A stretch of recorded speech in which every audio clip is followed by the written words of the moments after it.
I'm gonna go ahead and give everybody like a definition of hanking.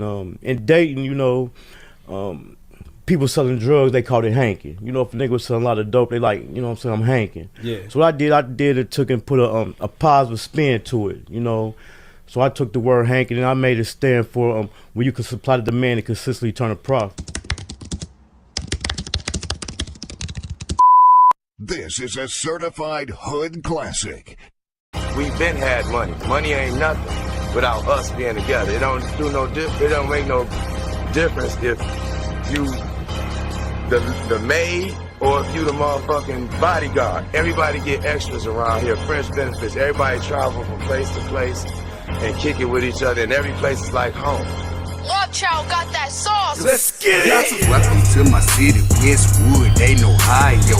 Midwest players and hustlers, check the bio. They call me Hankin for a reason. If I said it, then I done it. I supply what they demand and make a profit from it. I'm in love with the game. Run, Hopper, Norris, Cole. Ohio player self-made. Jam City, we on gold. M-double-G, yeah, money go killers. Real niggas bout that life. Niggas can't up with us. They call me Hankin for a reason. If I said it, then I done it. I supply what they demand and make a profit from it. They call me Hankin for a reason. If I said it, then I done it. I supply what they demand and make a profit from it. Salute to all the hustle, Jay, Charlie, Bugs, and Round Keith, Denny, Bert, Earl, the D-boys in the alleys, Chino and Lil J, J, Mac and Carleon, Skane, Key and Diamond Cut, DBM, you know we own. I used to cook the D, I did corn, shoot the 3, when he played for the Heats, then I flooded the streets. Hustle gang, that's my squad, that's my motherfucking team, just might be your worst nightmare or sell you a dream. We all about the money, up the system, they corrupt, ain't no credit, straight cash, So I got my hustle up. They call me Hankin for a reason. If I said it, then I done it. I supply what they demand and make a profit from it. They call me Hankin for a reason. If I said it, then I done it. I supply what they demand and make a profit from it. Matter of fact, after you leave here, you end up getting your teeth on something and coming up with something better. You know what I'm saying? Like a new car, new house, maybe kids get to go to school, private school, paid for, courtesy of the mom. You know what I'm saying? We pay. You know, that's simple. A lot of niggas don't like to spend their money. We love to spend our money. We can't take none of this shit with us. None. Ain't no armored trucks pulling up at no funeral. Simple. My boy Hankin TV, that's my dog. He gonna be on the channel real soon. I think tomorrow, man. Y'all make sure y'all go subscribe to Hankin TV, man. You feel what I'm saying? That's my boy. He put dope content over there. Hello everyone, it's your girl in the flesh, Chhyld. And if you haven't already, go check out my viral series on TikTok at Chhyld Bush 1, Married to an FBI Informant, where I detail my life all the way down to my demise of being married to an FBI informant. And if you haven't heard, now you know, your girl be hanking.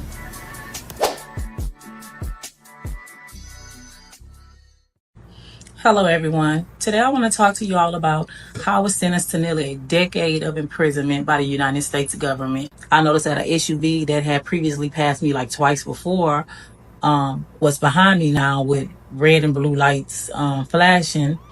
They jumped out with FBI vests and guns pointed, telling me that I was under arrest. They handcuffed me in a matter of seconds and I was freaked out.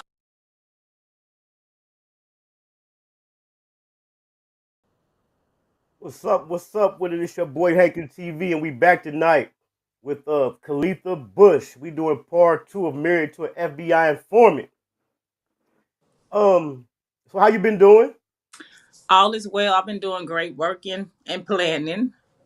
That's what's up. And I'd already asked you behind the scenes, but how has things been going with the followers and the views? Oh, everything's been going good. I've been getting a lot of encouraging feedback, positive feedback, really nothing negative at all. People telling me I need to push the book project and even people want to invest in my project. So things are going good right now. That's dope. Have you still been running into any problems with people using your content? Not that I know of.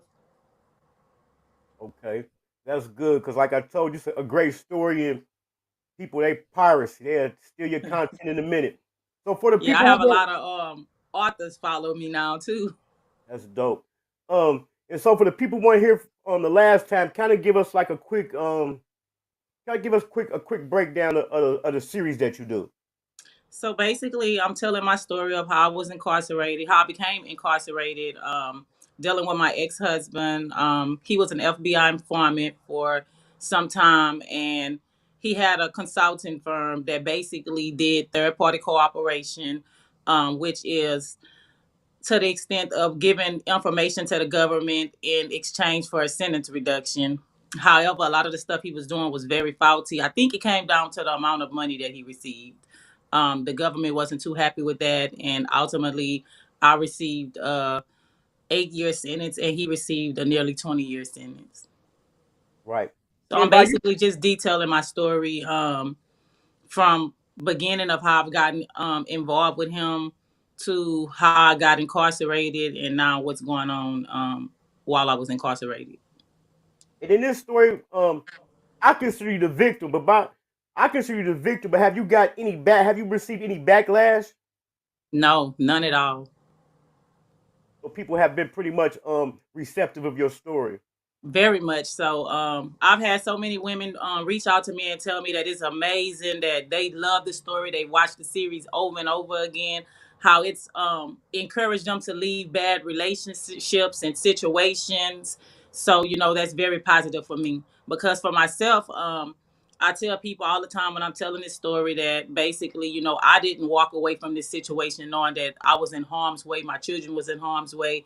I left this situation in handcuffs. Right. And have you ran into any other women or men who says that this has happened to them as well? Yes. People have hit me up and told me that basically similar situations and even situations just like this has happened to them before. Okay.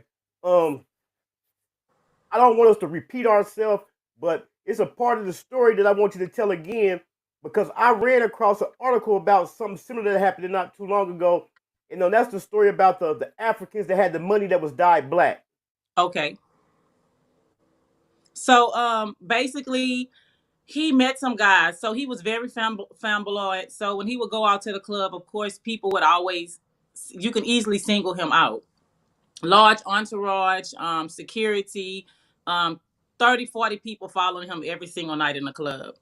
And so these Africans came down and presented themselves very well, driving nice luxury cars, basically telling him that they had a business proposition for him. Basically, they got close enough to him in like a week or 2 week span, whereas he was able to exchange phone numbers with them. And ultimately, they told him this story about this black money wash thing. And when he brought it to my attention, I was basically like, I've never heard of Africans having United States currency in Africa and it being black. But I never thought to even Google this at this time. And so he's saying how, yeah, I'm about to be richer. They're telling me that if I get them a certain amount of money, it was initially they wanted him to do at least 200,000 or 250, and they will return him 500. So he would get $500,000 return off of this. But he said he wanted to do something small after they one day took him to the trunk of their car. They had this money and it was actually dyed black. And he said they put on masks and they started doing something with some chemicals. They was dipping the money down inside whatever this liquid was. And when it came up, it was real money and the money was wet. And so they were trying to dry it off. And then they said, so we're going to prove to you that this is real. Take us to your bank. So he took them, he waited till the bank opened that morning. He took them to the bank. He walked in the bank with them. They watched him go up to the teller. He exchanged this money and told him that he wanted to get smaller bills for the money. And he was sold after that. Basically, because the money was legit, how they sold it to him. So then he wanted to go back in and he was like, you know what, I'm gonna go ahead on it. I'm gonna do these $50,000 with them and let's see what's gonna happen. And so some of his bodyguards went to a hotel room that they had in Houston, and they went inside and they said they had guys up in there working, and so they had strong chemicals, and they said the guys put masks on when they got in the room. The smell was so strong that they had to leave out. They couldn't take it because it was like a smell of ammonia. They left out the room, leaving these guys to do this cleaning of the money. And when they're done, they basically tell them, here, take the safe. The money is in here and we have the key. We're going to meet you back in an hour or so. We need to go take care of some business. And so he didn't think nothing of it. And so they waited and waited for these guys to come back. They never returned. So he started calling them and calling them and calling them, and they're not answering. So he comes home with this safe, and he's basically telling me, hey, these guys, they're not answering the phone after we did this deal. I need you to call them off your phone. And so when I called, it was a Google Voice number. So I was like, why are you talking to somebody off of a Google Voice number? And he was like, that's the number that they gave me. And so I was like, you got played. Like, I'm literally telling him, like, you literally got played. Like, it's no way. And so he started calling people over to the house that evening. They started trying to break this safe open, and they couldn't get it open at first. So they started getting tools and stuff.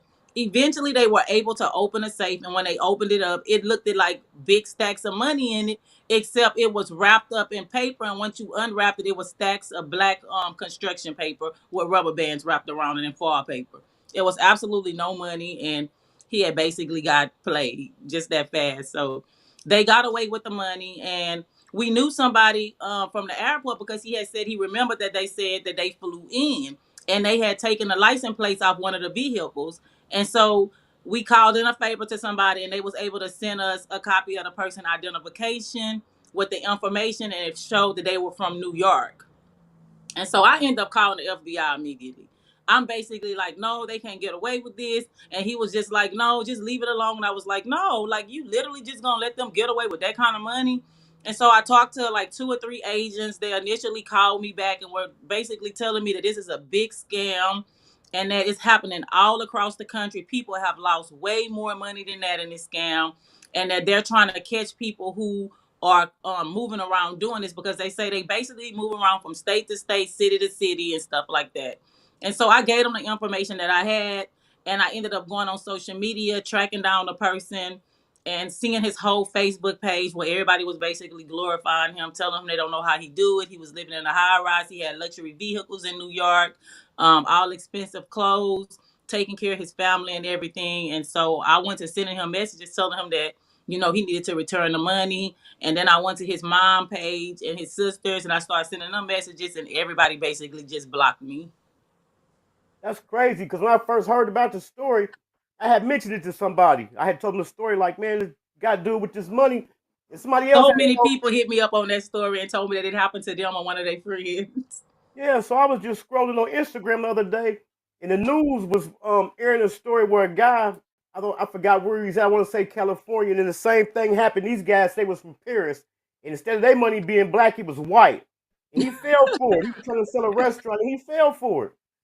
Yeah, because if you actually after it happened, I pulled up articles on it, and people were losing millions of dollars to these people. Like, they were going all over California, hitting up some of the richest people, doing this to them. So I remember the FBI agent saying it's normally 2-3 groups of them, and they just move across the country from place to place to place to place doing this scam, and it's been going on for a long time. It was something that I had never heard of in my life, but he just basically was like, you win some, you lose some, and charge it to the game. And so that was the end of it. Yeah, that's a wild story. So when we left off the last time, I think we stopped at the day you was arrested. Yes. And I had kind of told the people last night about it, was you was preparing for your daughter's birthday. So we gonna pick up from the day you got arrested.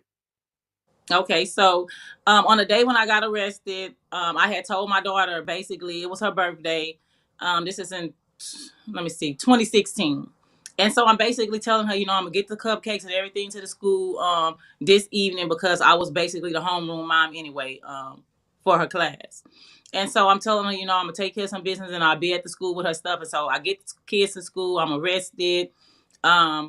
After I'm arrested, I didn't really know what was happening, what was going on. They bring me back to my house, and they're yelling on this bullhorn for everybody to come out the house. No one is coming out. They have this big, huge black tool that they use to knock doors in with, and it's nothing but people in camouflage attire with ski masks on, standing all over the lawn. I'm just messing up my words. All over the lawn, and they're getting ready to knock our door in, and so I'm terrified because I see all these guns out and stuff, and I know that my kids or my 2 sons were in there. And so I'm telling an agent, who happened to be the agent who arrested him the first time when he got in all that trouble when he started working with them. It was that same agent. So when I was looking at this agent, I kept saying, this agent, he just looked so familiar to me. But I couldn't at first pinpoint exactly who he was. But that was the original arresting agent. So I'm telling him basically, hey, the door is unlocked. I unlock the door. You can just go in. And so he's radioing over to them and telling them to try the doorknob. They try the doorknob. They all make entry, running in like it's some kind of military exercise. I'm waiting, nervous because I don't know what's gonna happen. And eventually they radio back and they saying they securing everything in the house. And so we're sitting out, and then they tell me, hey, get out. We're gonna take the cuffs off of you. We're gonna let you go inside the house. And so they take the cuffs off of me and they escort me in the house, and they start telling me, don't talk to him. Y'all can't say anything to each other. We're about to bring him back out of the bedroom, and we're gonna bring him to another part of the house. And I'm gonna need you to go into the bedroom and retrieve him some pants, some tennis shoes without shoestrings. And so I say, okay. And so I go into the room as they move him over to the other side of the house into the dining area. I go in the bedroom, but I see all these people everywhere. They have cameras, they're recording everything, they're going up and down the stairs, they're just all over the place. And so I get these items that they asked me for, I give it to them. And then I see them digging in my purses and everything. They're looking for credentials and stuff like that, looking for credit cards, bank cards, whatever they can find. And so after that, they tell us basically who's going to come over here to secure your house. And I'm like, well, my cousin is here. He can stay here. And they're like, well, he's not in any trouble right now. You know, he's not under any arrest. And so basically, I'm telling them that I'm going to leave him with my kids. And I ask, can I use the phone? And they tell me they will let me use the phone. So they did let me use the phone. I called my mom to tell her what was going on and what was happening. And I just remember telling her, Mom, could y'all please get here fast as y'all can? I'm being arrested by the feds. And I didn't hear anything. And I kept saying, hello, hello, hello. And I didn't hear anything past that. And then my phone started ringing back some time later. The agent was answering my phone at this time, and she was talking to my family. Well, when I told my mom I was being arrested, she fainted. She passed out. And so my sister, she calls me. They're telling me basically when the lady gives me the phone that, hey, we're en route. We're on our way to Houston. We should be there within 2 hours. And so I said, I'm not going to be here when y'all get here, but I'm leaving my two sons here with my cousin, Michael, who was my mom's sister's son. And I was telling them, just please, somebody stay at my house and get my kids out of school because they're going to be worried about me. And it was my daughter's birthday. And so, of course, they took me. So I leave with them. They put me and him in separate transport vehicles, and they take off with us. But the house is with agents everywhere. And I just remember them standing out there, and they were saying, yeah, we're going to be here all day. And they're making comments as towards, how could you afford to live in a neighborhood like this? And they're talking about how they've been working for decades and years, and they can't even afford this kind of stuff. And so I'm not saying anything. And then they take me downtown somewhere. They go through this tunnel in this place, and they somebody's waiting out there. Then they raise up a cage. They go into this private garage. They circle around or whatever, and then they meet with some people outside that's waiting for us. And then we go inside, and they tell me when I get inside to have a seat that they're going to take some fingerprints and some photos of me. So I go through that whole process right there, and then eventually they put me in this ice cold room, and they say, hey, somebody's going to come in here and talk to you soon. But I don't know how much time has passed. And it's like the time is going by so slow, and it's freezing in here, and I'm just shaking. I'm crying. I'm trying to figure out, hey, when they're going to come in here, when they're going to talk to me. And I'm really curious about me being able to leave and go home. Because they had told me on a ride there that, hey, we're going to try to get you before the judge before 2:30 today, so that way you can get a bond. So I was holding on to that. And so some hours had passed. By the time they came to see me in this room, I kept hearing a lot of muffled sounds and talking going on from room to room. I didn't know who they was talking to, but I could kind of make out that at one point they had to have been talking to him. And this was going on for like hours. They were talking to him. They eventually even came in and said, hey, would you like to eat something? We're going to Chick-fil-A. What do you want to eat? And I was basically saying, I'm sick. I don't feel good. I don't want to eat. And they was like, well, you're sick because you haven't eaten anything today. So let us get you something to eat. And so they were persistent on it. So I just basically told them, yeah, they can get me something to eat. So they leave for some time. They come back. They bring me food. They're asking me how I'm doing, and basically telling me the same story again, that we're trying to get you back to your family today. Even one of the agents stepped in the room for a second and was like, "You just need to tell the truth so that you can get back home to your children," and saying that type of stuff. And so I'm just holding on that they're gonna come in here, talk to me, and I'm gonna go home. Well, eventually, when they came in to talk to me, it was a room full of agents from Texas, Florida, New York, um, and yeah, Texas, Florida, and New York. These agents, and so they come in, and remember now when I'm looking at this agent really, really good, that it's the agent from years ago. He's just a lot older now. And so he's basically telling me, that, hey, we just need you to tell us the truth and stuff so we can get this wrapped up so you can get home to your family. And I was just like, well, I'll be going home today. And they was like, yeah, you're going to go home today. And so I'm basically giving them the whole rundown of how I gotten involved with this. They're focusing in on money for some reason. So the main focus is all this money. How much money do you think um, y'all have made from this business, and just saying all that type of stuff. And so I'm basically telling them it's been millions and millions of dollars. And so they're just agreeing with it and saying yes and things like that. Well, eventually they say, hey, we're trying to get you down to see the judge. But at that time, once some different people transported me over to the FDC downtown Houston, it was well after 3 o'clock that day. And so we go inside, and they're basically putting me in a holding cell with a few other people. And you can see a full display of everybody that's sitting out from this holding cell. You can see the people that's behind the desk. You can see people passing up and down the hallway, everything. So at one point, I see my cousin passing, and he's not looking too happy. And so I figured at this point, well, my cousin has been arrested. And after that, I see him. And so he's scrolling casually down the hallway with no kind of handcuffs on, anything, laughing and smiling with the agents, just going on about his way. And so at this point, I'm kind of confused. I'm like, oh, what the hell is going on? Like, why is he walking around free and he's smiling and they're laughing with him and everything? And they're just going on about their way, getting on the elevator and they're leaving. So they come in and they basically tell me that, oh, you're not going home tonight. You're going to stay the night here. You don't get to see the judge until tomorrow.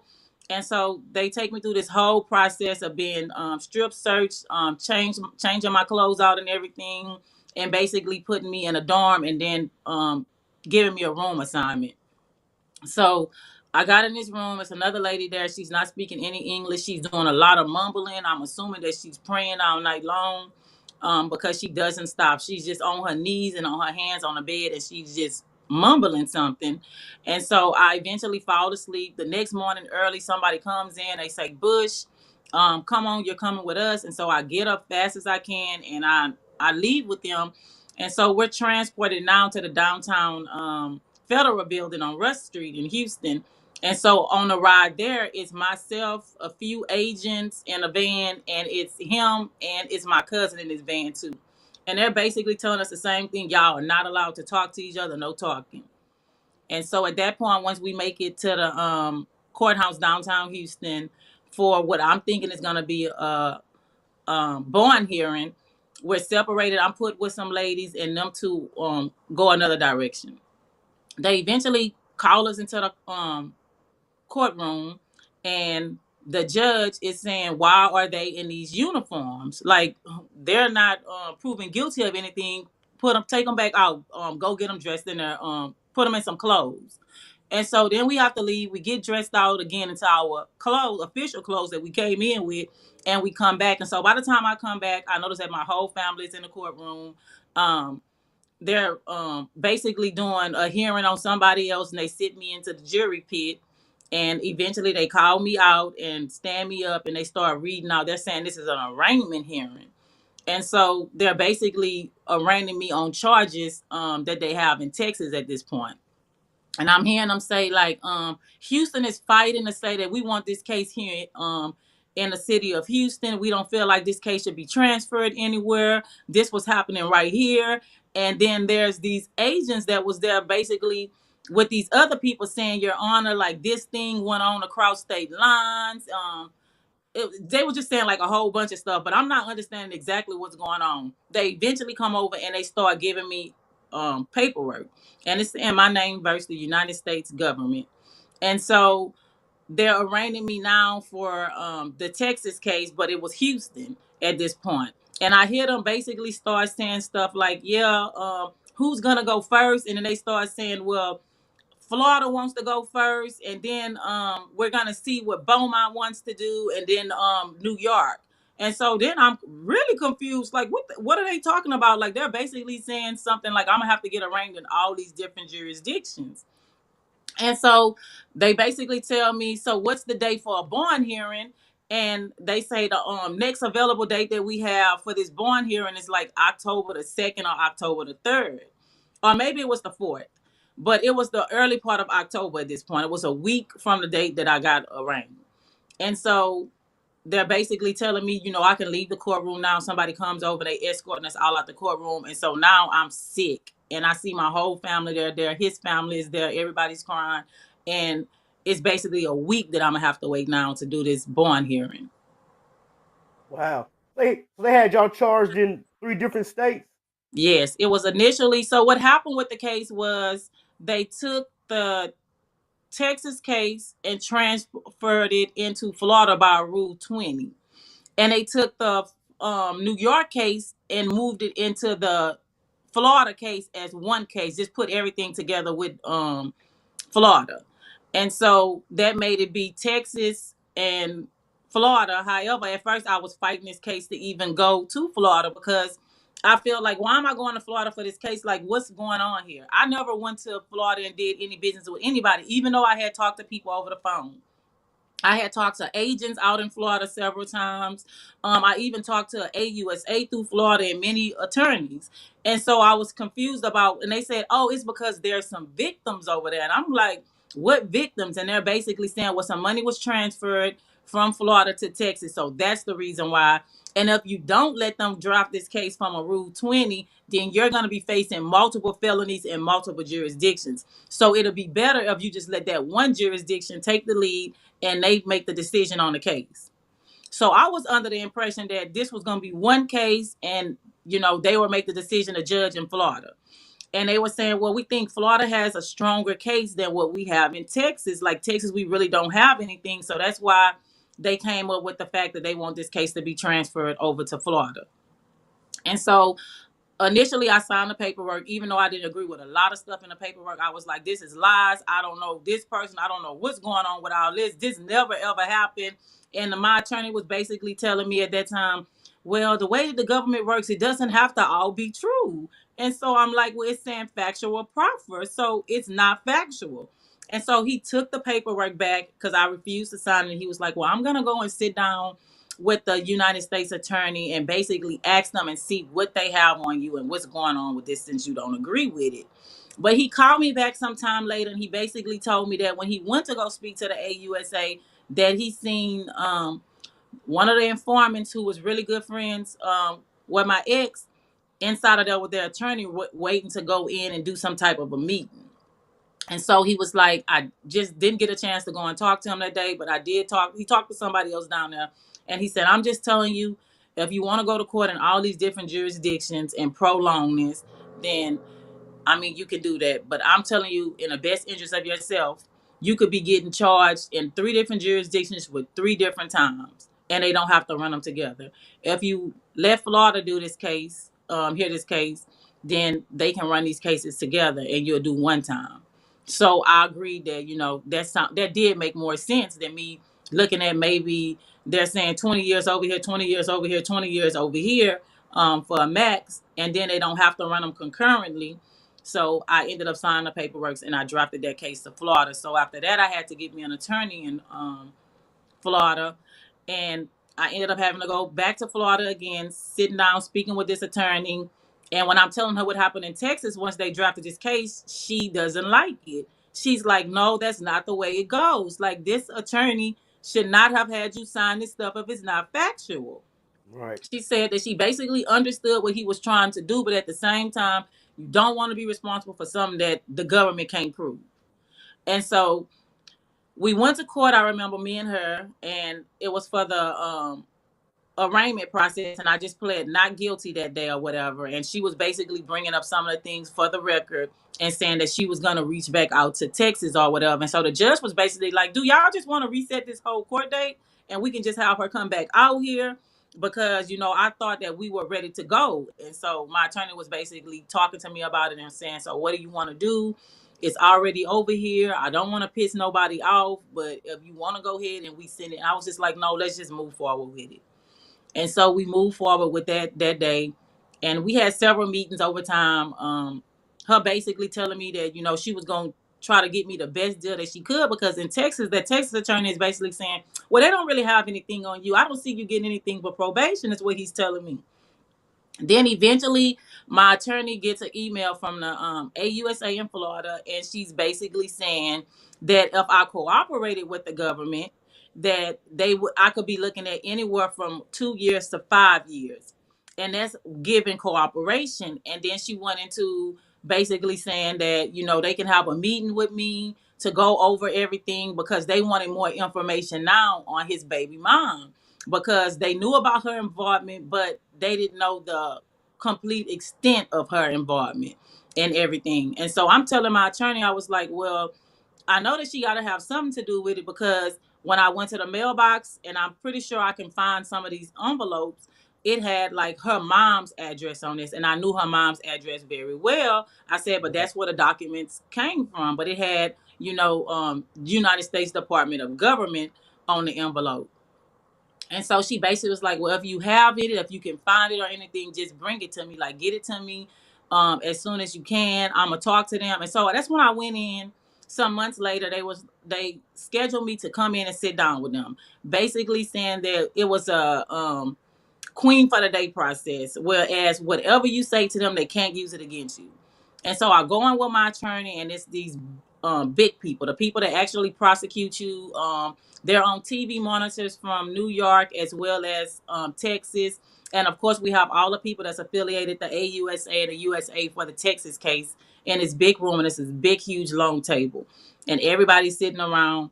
And then my attorney is next to me, and she'll tell me when I can answer a question and when I shouldn't answer a question. And so they're basically starting off again, wanting to know my involvement. How did I get involved? And then initially they started asking me about people that he was affiliated with. It even got down to asking about the extortionists and stuff. And so I'm basically telling them, like, the most I know is that he was paying them something called homage every single month. And it got bad. And they said, so we heard about, you know, the attempted home invasions. They're asking me about all this stuff that has happened that they know about. And so I'm basically giving them the information, like, yeah, this happened. This is the person that was behind that. And then they're asking me what other information I have to give. And I'm saying, well, I don't have any information to give. Like, that's the most I know is what was happening in our household and in his circle. Right. And so then they're asking me about this money, and out of nowhere, the USA said, so tell me about the money that you and your family recently moved with a U-Haul. And so I was like, what money? They was like the over $2 million that you moved with the U-Haul. And so I was like, I never moved any money with a U-Haul. Like, that never ever happened. And they kept saying, so you never you and your family didn't move money by a U-Haul. I said, and if y'all knew $2.5 million, you don't need a U-Haul to move that. And so that never ever happened. And so they were just shaking their head, looking at each other, saying, so where's the rest of the money? And so I'm basically saying, there is no rest of the money. The money is now gone. And so they're saying, so you're telling us that all that money is gone? I'm like, yes, I'm telling you that it's gone. I don't have it. I mean, it's not here. And so then we basically concluded the conversation, them telling my attorney, thank you for coming in with her. We'll get back with you as soon as possible. After, I guess, they do some meetings or whatever. Well, I remember I was at home, and my attorney sends me an email sometime later, and the email is forwarded from the AUSA to my attorney to me. And she's basically telling my attorney, yeah, so we decided that we're not going to work with her. She's not forthcoming, and we're going to proceed with the original agreement. And so my attorney is like, I'm going to reach out and find out what do they mean, because I know that meeting went really, really well. So I don't know what does she mean? And so I'm like, yeah, what does she mean? Because I told them the truth. Like, I don't know what else they want me to say. And so my attorney basically said she was gonna get back with this lady. She got back with this lady, and she's basically telling me now that I'm thinking that this is coming down to some with some money. And she said she didn't like the way it was going, and that she felt like these people who should be held responsible and accountable, and You this are got not some, going to you be got some held static. responsible. So it basically at that time I was like, so what are we gonna do? And she was just like I'm gonna start following these motions. So she followed multiple motions for me. And of course of me being free before I got sentenced. Up until sentence, I remember the day before she called me on the phone and she's like, I'm following motions. It was even a point where I walked in to meet with her, and it was for the change of plea hearing. So after we went Hey, through hold on, Miss Lizzie. Let me know if it's staticking, y'all. It's staticking on my end. Let me know if it's staticking or if it's clear. hold on, I can't hear you. Can you hear me? Yeah, it's static, and I'm trying to ask the people if it's still staticking. It's So let me see. it's kind of, I don't know, I can't hear what you're saying. You can't hear me? Can you hear me now? I can hear you, but it's like it's kind of like quiet, like I that. know. I'm trying to see what's going on. Hold on. Do you want me to turn my Wi-Fi off to see? Yeah, cut your Wi-Fi off and see what happens. Hold on. Yeah, I think that's what it is. She gonna come back up. I'm gonna have her go over that part of the story too for the people who don't know when she had brought up the guy's the guy's baby mother who was sending the letters. She worked at the Fed building. You can hear me? You hear me? Okay, Yeah, yeah, it's well, it's better good now. now. Okay. It's a little in there, but it was bad just now. Yeah.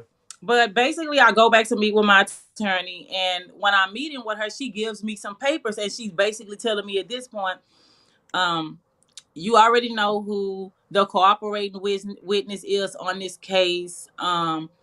And you're not allowed to contact this person, communicate with this person in no kind of way, nor have anybody else contact this person or communicate with this person. So I'm confused at this time for sure. I'm like, what do you mean? I haven't contacted him. He's the one that was contacting my family. And so basically, she slapped me with these papers from the government stating that if I guess it will be called obstruction of justice or something. If I try to reach out to him or if I'm communicating with him or anything, that I can get additional up to 7 to 10 years added on top of whatever I'm going to get, but to be served separately. And so she's like, I don't like this, and I don't like the way it's going. It's And so I'm staticking basically like, again. that's not right. You know, Let me see. it's, it's acting up again. Yep. I turned off my Wi-Fi. Let me see. Drop down and come back up like you did the last time. I can just hear it's just like flying. Let me see. I'm gonna have her drop down and come back up. I don't know why it's echoing like that.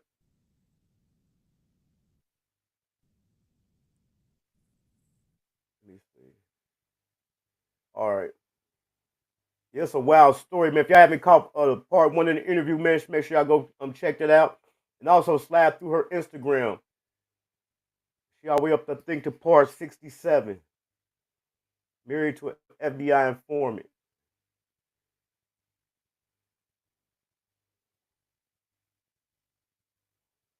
My Wi-Fi, I got all my bars.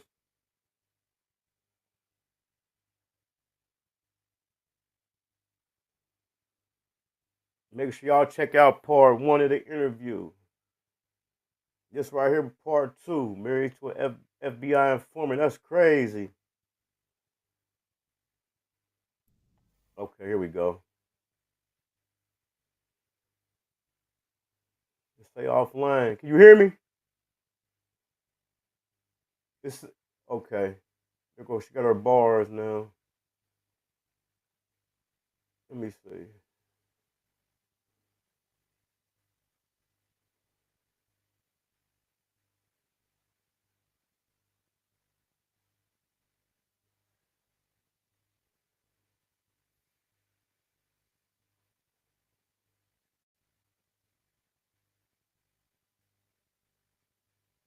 Say she muted.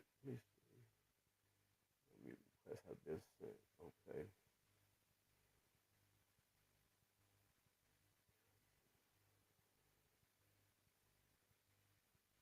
Unmute.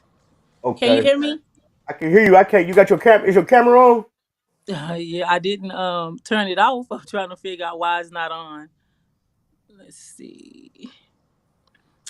So how do I get? Okay, camera. Okay, it ain't Well, the saying. camera was on, but now that I clicked it, it's saying not on. Let me see. Mm. You said you had cut your Wi-Fi off. Yeah, I turned it off, but then I turned it back on again. It's not letting me put my I'm clicking on the camera. It's showing that I'm offline for some reason. So let me see. Let me go back to Wi-Fi.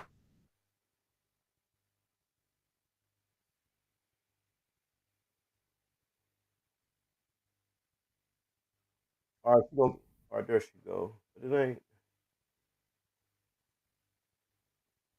She got her bars. Her bars is on there.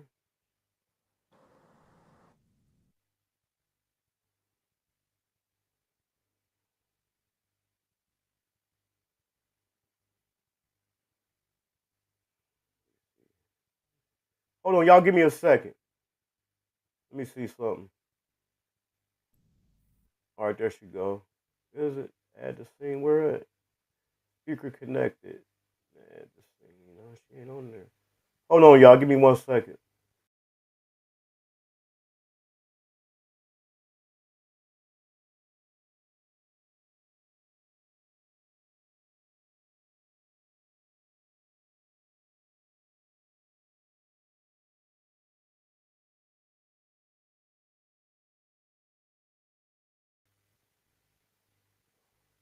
All right. Y'all hear me? Let me know if y'all can hear me. Okay, here we go. We on. I don't know what's going on. Can you see me? I can't see you. I can hear you though. I can't see you. It's showing that I don't know when I click on the camera, then they put the slash through it like it's not on, but it's showing that it's on and it's just saying offline. Let me see. Hold on. Let me see if I can fix it on my end. So I don't. Let me see if I hit it again. No, it's not letting me. I don't know why it's not letting me get the camera back. I can see your finger though. I see your finger. Yeah, I seen her finger. We about to get to the juicy part too. Make sure y'all subscribe to Mimi the Braid Go. She dropped her link in the chat. She been going live. She's uploading videos. Okay, there we go. Oh no, she fell down again. She had covered the Tyson fight the other night. As a matter of fact, that's where I had was keeping up with the Tyson fight. I was watching on my TV, but listening to her live. Make sure y'all slide through there.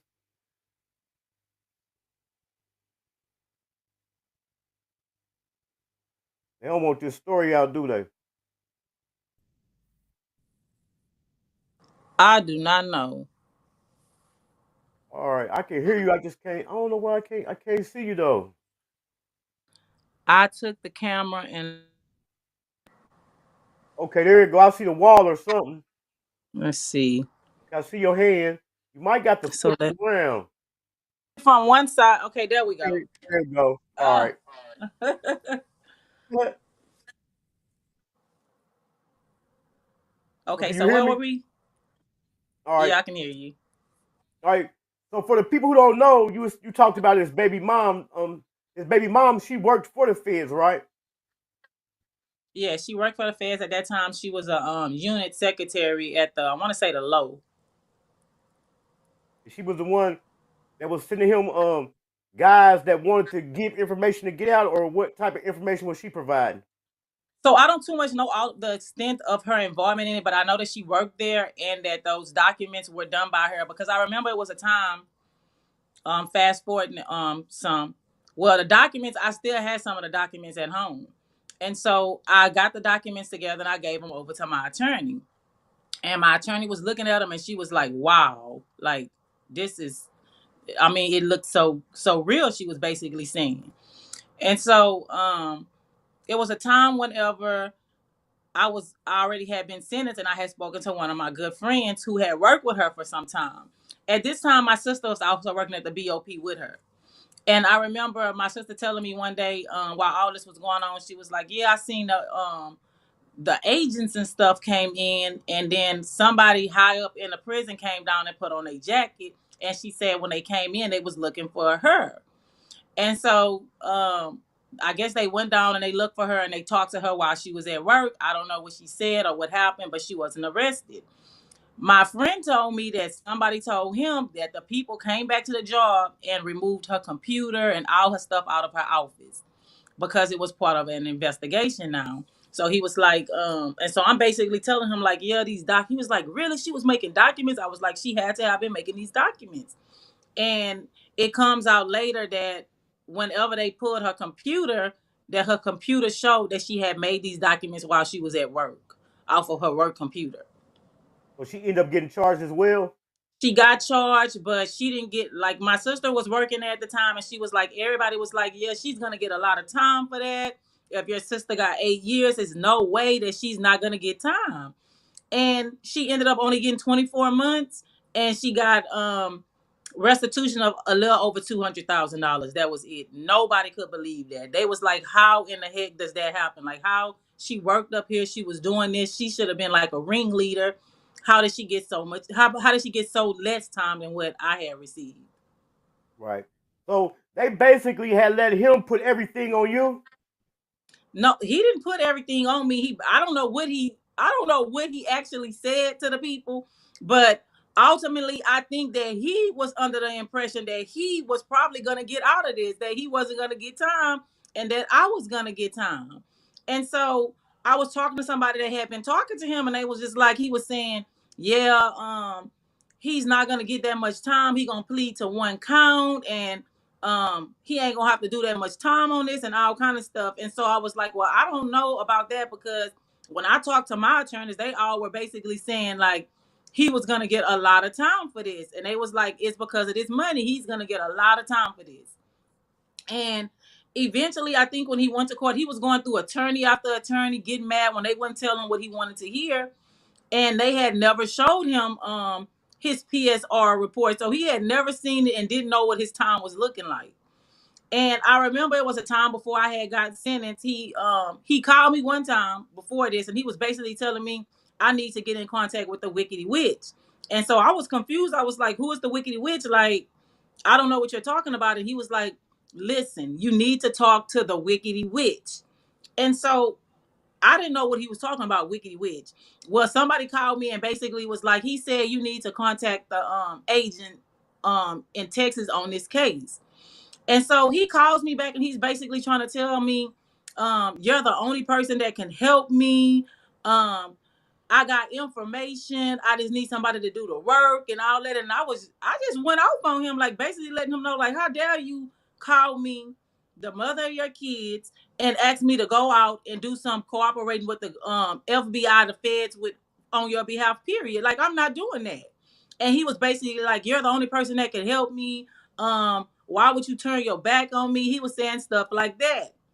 So I think at that point he kind of started feeling like, oh, she ain't gonna help me. So I don't know what he told him at that point. Like, I literally believe that he was telling the people that I had all this money. I think he was basically lying to them, like saying that to the people so that they can switch focus from him over to me. And so my attorney even asked me about it. She was like, well, do you have this money? And I'm like, I don't have that money. Like, literally, we had that money in the house. He went through that money. I remember when I was going through that money, it was less than $1 million in there. And I was like, hey, what's going on? What happened to this money? And he was basically like, what you mean? Bills. I had to pay stuff. And he was just coming up with all these different stories of why the money was so low. And so I said, I don't have that money. Like, literally, I don't have it. And I don't know who said that I have it, but I do not have that money. And I think that ultimately the government was believing some type of way that I had this money. And even though they could never prove that I had one account affiliated with this money at all, they eventually took the case and dropped my case in with his to sentence us together, but separately. That way, whatever they put on him, they were also going to put on me. And so that's how that story went. And I was just like, this doesn't make sense to me. Like, this is unfair. Like, what do you mean? Whatever they put on him, they're gonna put on me. And she was just like, unfortunately, the government is notorious out here. You just really don't know how they work. Like, my attorney is, because I'm telling her, look, no, you need to go in there. You need to say this. You need to do that. And she's basically telling me it doesn't work like that. Like, I'm sorry, but it doesn't work like that. But at the end of the day, I'm going to do whatever I can for you, because she felt like I was getting the raw end of the stick and that it was a bad deal altogether. And she didn't like the way it was going. She felt like main people in this were going to get away with stuff. And she basically told me that before I was sentenced. I was in a most notorious judge courtroom in Florida.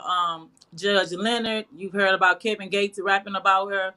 And she basically told me if the color of my skin was different, then she could guarantee me, even if I was in another courtroom, a different outcome. But that she couldn't promise me anything with this judge, but that she was going to go in this courtroom and she was going to fight like hell for me. And she initially did, because I was looking at, once I signed the plea agreement to one count in Texas and one count of conspiracy in Florida, I was looking at 13 years. And so when she went in court and she argued all this different stuff, they never took the money amount down. Like, they refused to budge on that money amount. They were saying I was equally responsible for this money, just like he was. And they started saying, oh, they lived a lavish lifestyle. They were just, the prosecutor was saying, the U.S. attorney was saying anything that she could. And I remember it was at a point where she walked over to the table and she slapped a piece of paper down in front of me and my attorney. And it was a photo of me on social media. And it was a quote that I had quoted on social media that was like, it's not who's gonna let me, it's who's gonna stop me. I mean, it's not who's gonna let me, it's who's gonna stop me. And she walked over, slammed that paper down, and she said, in her own words, we must stop her and she has to be stopped now. And I was in complete disbelief that this lady was going off of a Facebook quote and quoting this to the judge in a courtroom. Right. And so my attorney argued with them, got them to come down off of some of these enhancements they were trying to put on me, which put me in a category of 6 to 8 years at that time, from 13 to 6 to 8 years. And the prosecutor kept saying she deserves to get the max amount for her role in this and all kind of stuff. And so the judge ultimately went with the prosecutor, even though my attorney was stating that, hey, she's a first-time offender. She has zero criminal history. Like, people who have been sentenced in this case, that one person in Texas had already been sentenced, and they were sentenced for $3.6 million, and all they received was 3 years. And then my cousin, who they could prove had $750,000, received 2 years. And so she was like, I believe that her sentence should be less than theirs or not the same as theirs. And the prosecutor was just saying all this stuff. And the judge said, well, I'm going to go with the top of the guideline sentence of these 96 months in prison. So then I was sentenced to these 96 months in prison. And so after that, everything pretty much just unfolds from there. Well, did anything ever happen to the agents that was involved that he was communicating with? Nope. And matter of fact, in that meeting when I was sitting down with them, they were asking me all these questions about these agents. And in fact, one of the agents that I was talking to at that time was one of the agents that some kind of way was from New York, that was on the working the case against us. And then it was the agent that was from the Eastern District that was now in the Mississippi region, who was giving me the informant's information and contacting them for me. And he was basically saying how he was going to make sure that his girls get paid, how they was going to make this money. And I was confused because the government kept saying, we don't pay people for this. And I was just like, no, because for sure they get paid, because I know this agent told me he's going to make sure. Right. Because it was one person who was a drug lord from another country who was incarcerated in Miami. And the government took him from his country, stole his island, all his money, and dismantled his organizations. So they thought, I guess. And he had been reaching out through people on the outside. And it was a time when I was supposed to travel over to Florida and meet with somebody from his organization. I didn't think that it was safe for me to go out there and meet with somebody from this organization once I did the research on this person and I talked to their attorney. Um, he was big time. And so the plan was, from what the guy was telling me over the phone, he was like, I don't like talking over the phone. I'm going to get a burner phone to communicate with you on. And so he had a burner phone. And he was basically telling me that he just wanted to meet with me before he needs to get some guarantees that once he give this information that it's gonna work out for his friend. And so they Right. were willing to throw other people under the bus to bring in large sums of drugs from Colombia into Miami.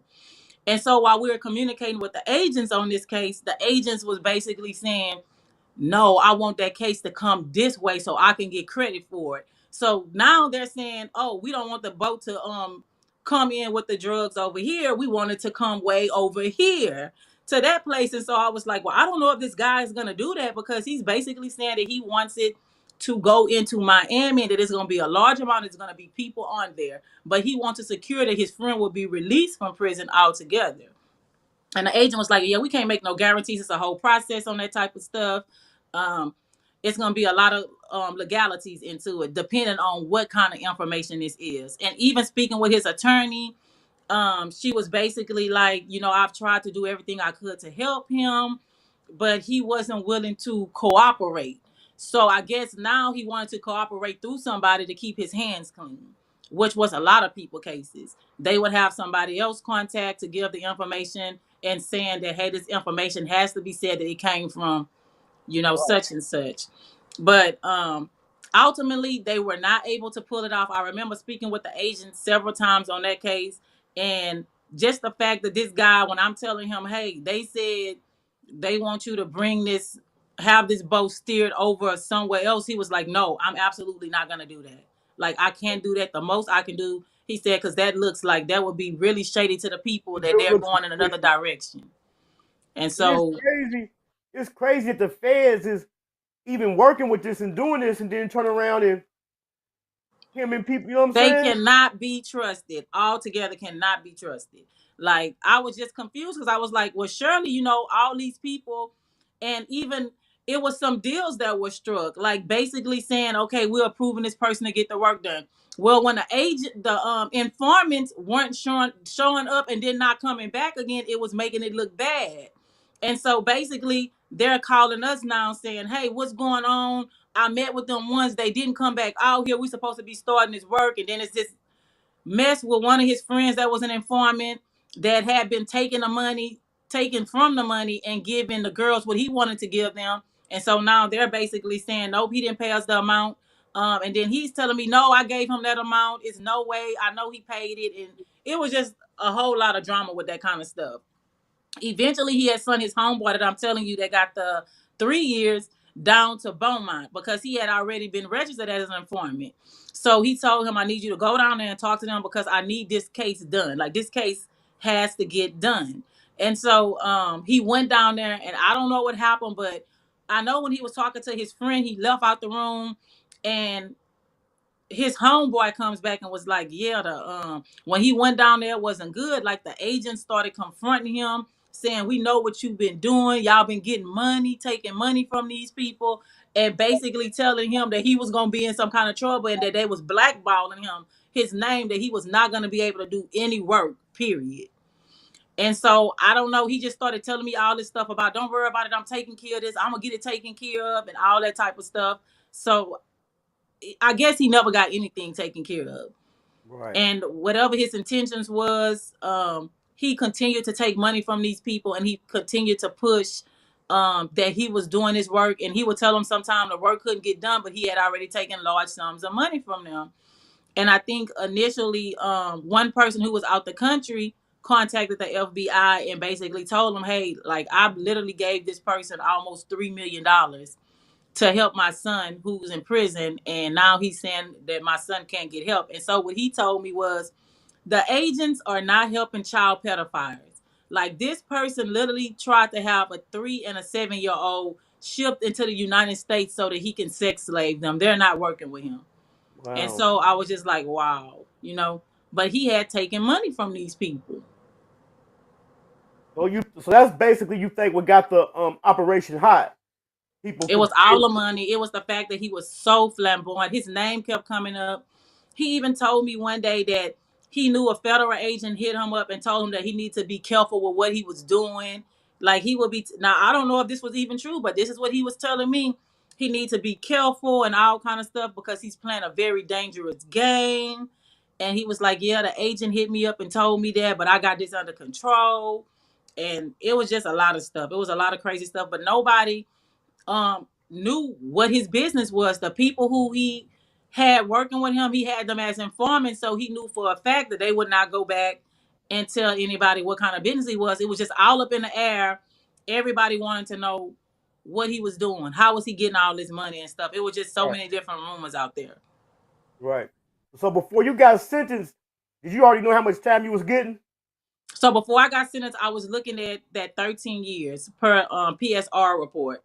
So my attorney was like, I'm going to go in there because I was like in disbelief. I was like, 13 years for what? Like literally for what? It doesn't make sense to me. And that's when she was explaining the legal system to me, basically letting me know how they work, how they didn't have to prove stuff, and that they had some people that was working with them behind the scenes. And she was basically like, I feel like they're trying to give you a raw deal. Like she just kept saying, no, they're now at this point, they're trying to find somebody to blame, and it's looking like that person is gonna be you. So in other words, they really was trying to like blaming on y'all really to kind of wash their hands for being involved as well. Yeah. Yeah. Exactly, because I was just like, no, it's not making sense. Like, regardless, y'all saying one thing and they talking about this money, but y'all saying one thing, but on the other end of it, if we took the money out the equation, then would it even be a case? Right. So so the day you went to sentencing, so how was it the day that you went to sentencing? So I remember it was me and my daughters. We go out. The plan was I had talked to my probation officer the day before, and I was going to stay for at least 2 days before I returned because I was hoping and praying that I was going to receive a self-surrender date. My attorney had entered multiple motions in, and now at this point, the AUSA is not responding to these motions. So she's basically telling me that when we get to court, that she's going to address all these motions, which one was a self-surrender date. The other one was a closer to home because she initially told me, she said, I'm sorry, but I'm going to tell you this. You're going to go to federal prison. Like, you're going to go. And the deal before was basically they're telling her that one of us will go and serve time because we had these kids together. And then the other person will go in behind the person when they got out. Right. Well, that got completely taken off the table like a month before when they drafted my case in with his and basically saying that we're looking at all this time and there's no judge in American history that's going to let me go in and do prison time and leave him out for that amount of time. So that was off the table. And so basically, I'm telling my attorney, I settled my kids away and stuff like that. And I really hope I can get a self-surrender date because I still have loose ends that I need to tie. And so in court, she asked for this right after they sentenced me. My attorney started saying, okay, so I'm not done. I need answers on these motions that I filed. And she's basically telling the judge that she filed this motion for a self-surrender date, that she's asking for at least 2 months or so before I have to surrender. Well, the prosecutor butted in really fast and said, no, she has a lengthy sentence and I prefer that she starts serving it now. She's already been out long enough. And so the judge said she agreed with her. Yeah, your sentence is lengthy and I prefer that you do start serving this time now. And so at that point, she's basically telling them to reprimand me into custody. And then my attorney asked about the closer to home transfer, saying, she has kids, her family is here. We would need her to be at a Texas location. And the judge agrees that I will get a Texas location as a closer to home. And so at that point, I sit down, my attorney look at me, and I'm not crying. I'm just like shocked at this point. And my attorney is telling me, basically, don't worry. I'm not going to stop fighting for you. Tomorrow, I'm going to go in and file an immediate appeal. Like, this doesn't make any sense. Like, she's very upset about this, too. My case was one of the last cases that she worked before she upgraded from a attorney to a judge now. So she's a judge out in Florida now. But we kept in touch for some parts of my prison sentence until she told me that it was nothing further that she can do for me, that the fight now would lie with me and the courts, that I need to try to make sure that I'm looking into every avenue that I could on the behalf of myself at this point. But that she had done everything that she could do legally at that time. So she filed like 2 appeals for me.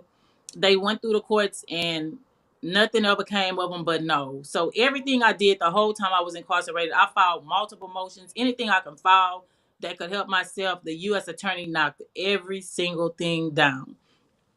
Eventually, they ended up stating that I had some valid arguments in another motion that I filed. And so that led to them appointing me a new attorney. And so this attorney had been in practice for more than 50 years from what he told me. He was very old. He told me, I looked over the entire record. He said I'm not understanding what happened in this case because there's clearly informants on this case. This is like a lot of stuff going on.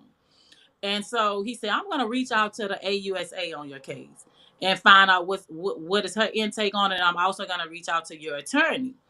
And so he got back in contact. We're communicating over email, and I'm calling him over the phone. And then he's also calling me at my counselor's office, setting appointment times for me to be there for him to call me. And so he called me back. He told me, he said, well, I can't help you. He said, really?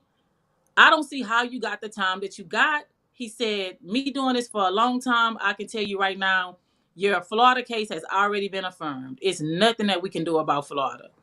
He said the problem with Florida was they already affirmed it. Once you were sentenced for 2 years and you fought those first 2 appeals, the question is Texas. So I'm thinking this is going in a good direction. But then he says the only problem with Texas, he said he can for sure get that Texas case thrown out on me. He said, but the only problem is even if I did that, Florida would still be into play. You were sentenced concurrently to 96 months in Texas and 96 months in Florida. Right. Even if we got this case thrown out, you still stuck in prison for those same 96 months.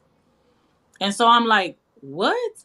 And he's basically telling me, if I would have got to you sooner, then it's some things that I probably would have done different from your attorney, but I think she did a good job, but it's still some things that I think that I would have done different.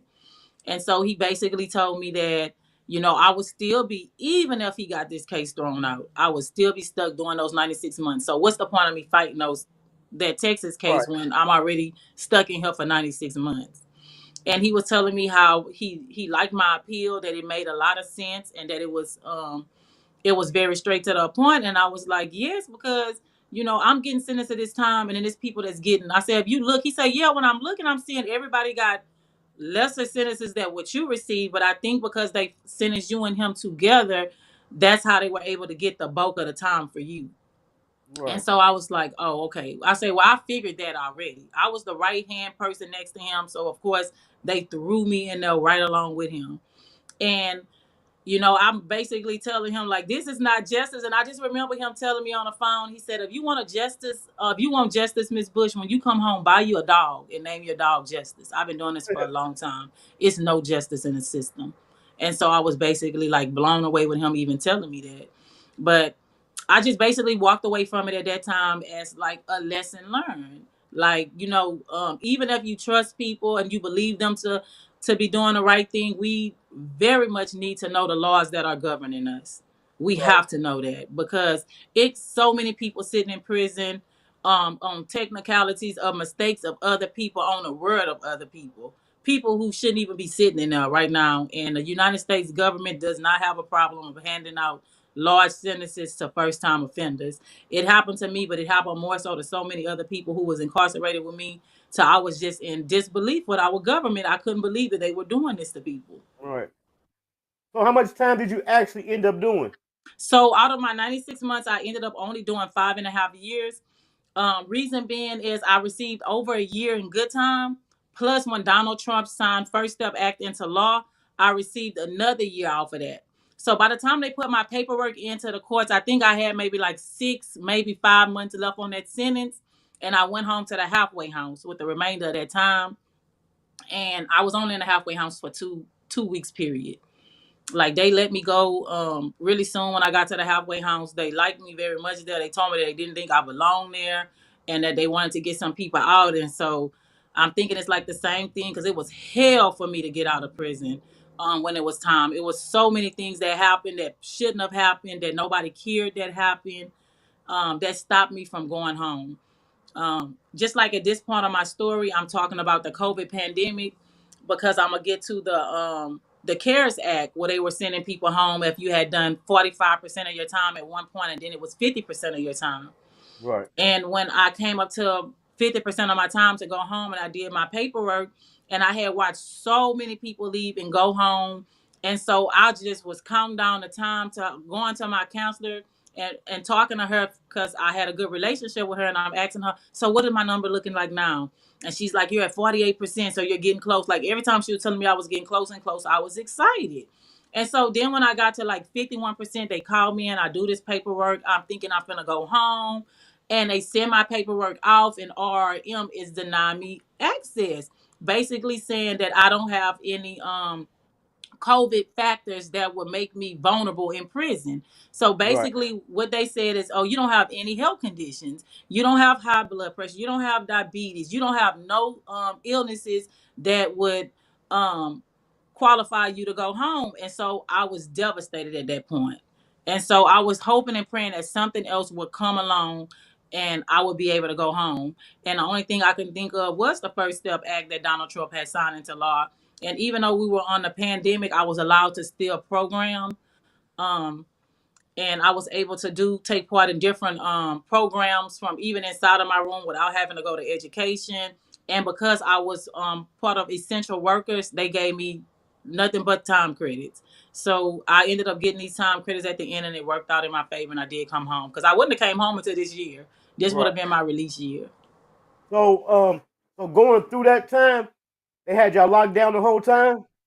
So yes, so I'm finna tell. I was supposed to start on it yesterday, but something had came up. But I'm finna get into some very important parts of COVID that I think a lot of people should know. It was, I think, the part of COVID that fueled most of my journey going forward, and me wanting to be able to, um, be a voice for the people on the inside because I didn't feel like we had too many voices for us while we were on the inside. Um, there was multiple females that lost their lives. The first person that I'm going to talk about now is a girl by the name of Andrea Circlebear. She had received a less than 2 year sentence, but the government felt during the pandemic, it was safe for them to send somebody who was in their third month of trimester to prison. And she came to prison, and immediately when she went through transport during this April, um, she became ill when she got to Carswell.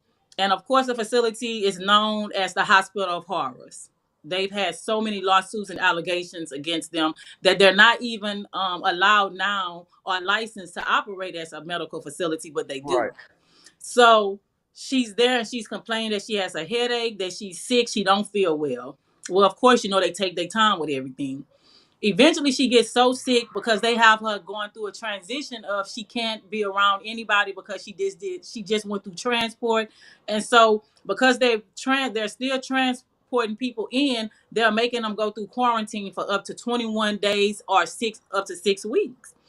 And she's one of these people. She takes really sick, her bunkie is sick, and they're telling them, hey, something is wrong. So eventually they take this lady out to the hospital. When they take her to the hospital, she deteriorates. She's put on a ventilator where she delivers her baby on a ventilator and she dies. And Mm. so I think I want to go ahead on and put that out there because I think the story probably didn't even get any coverage. Pretty much there was a couple of articles I found out about it because they were acting like they were on pins and needles at this time at the facility.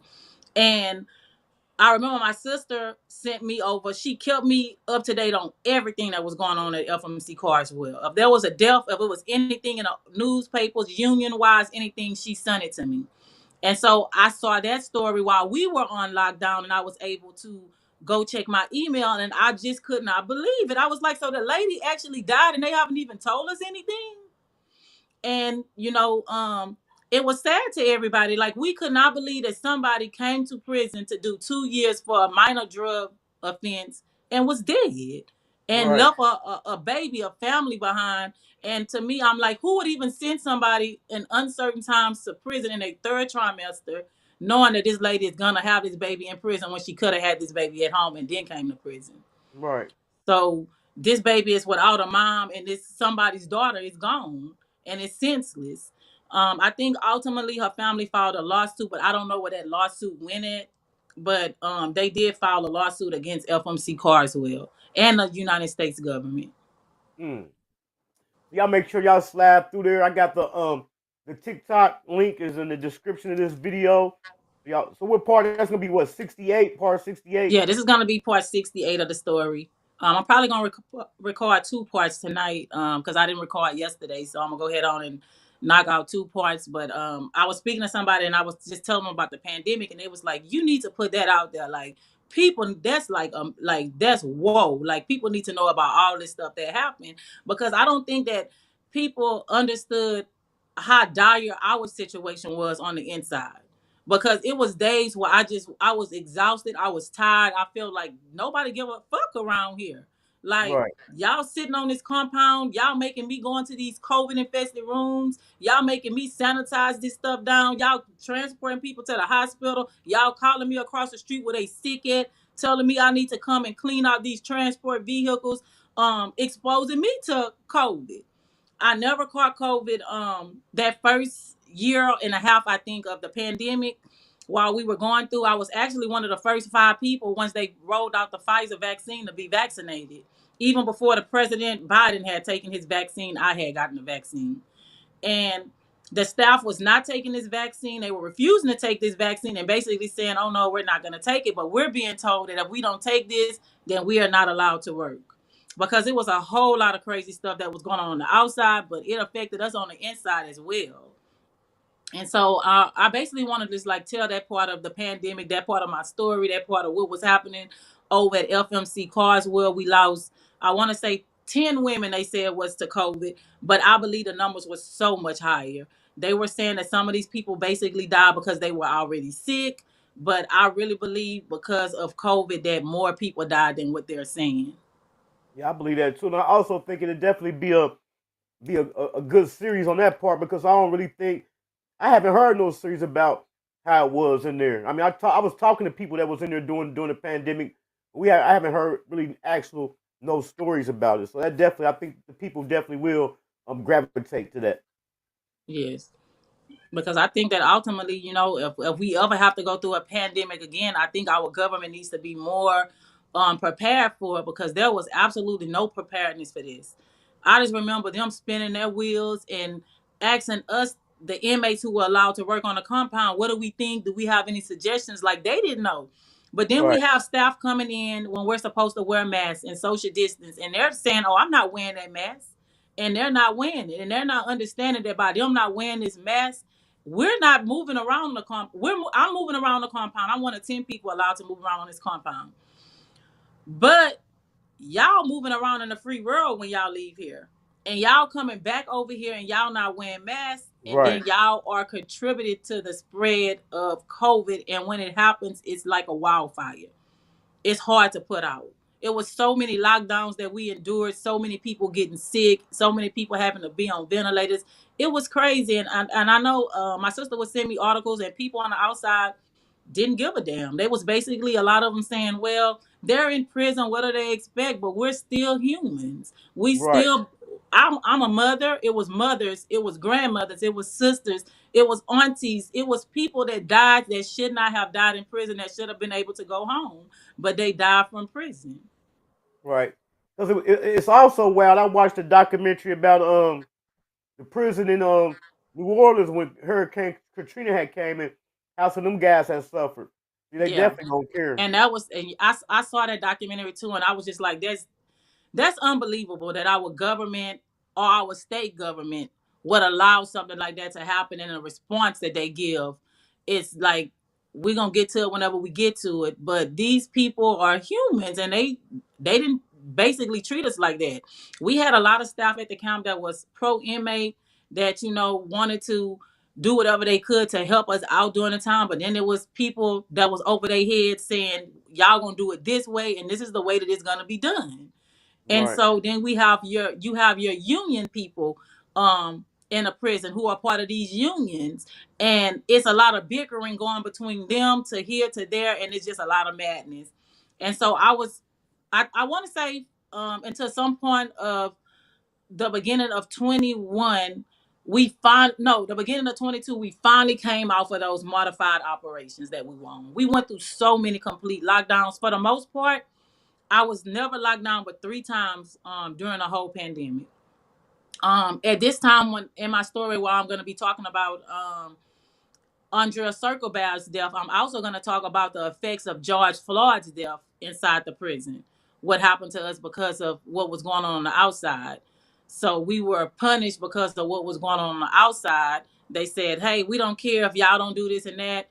They came in because of the pandemic. They some kind of way got hundreds of TVs, DVRs and stuff, and we had them in our rooms. So every room had TVs on the wall, and everything. So we had access to be able to watch the news, movies, and everything. Well, when George Floyd situation happened, they called us out to the yard, did a town hall, and basically said, "Go in y'all rooms." And so I'm standing there with my crew, and they're like, "I'm sorry, y'all got to go in too." And they went to every single room and took our communication devices from us and told us y'all can't use phones and y'all cannot use emails until they figure out what's going to happen with this stuff with the George Floyd. And it was officers who was at the facility that was basically on the officer side saying he did the right thing. And I was going to the TV room when it first happened, and I couldn't believe that they were saying this. I was like, Right. no, like, I don't care what order you could have given. You don't stand on top of some kneel on somebody's neck and they back. Like, that's not right. Like, I don't care if he was on drugs. I don't care what he had done. At the end of the day, it was another way that situation should have ended. It did not end well. And Right. they just felt like, what George Floyd was at fault at that time. And I was like, that is just crazy. So we really have people who believe that, because even in the prison system it happened. You have officers in there who love dominating women, knocking them down to the ground, pushing them, jumping on them if they have to. Like, that happens in prison. And it makes you wonder, if they're doing this inside of here, what they doing outside when they go home? And y'all allow this type of stuff to happen to women. So it's victimized, people being victimized on top of being victimized while they're incarcerated. Like, that was something that I absolutely can never agree with. Right. I know it's hard for anybody, especially males, but it might be kind of different for females. Was it hard for you to get on your feet and find employment when you got out by being a convicted felon? So that was not my story, but I know so many people's stories that is.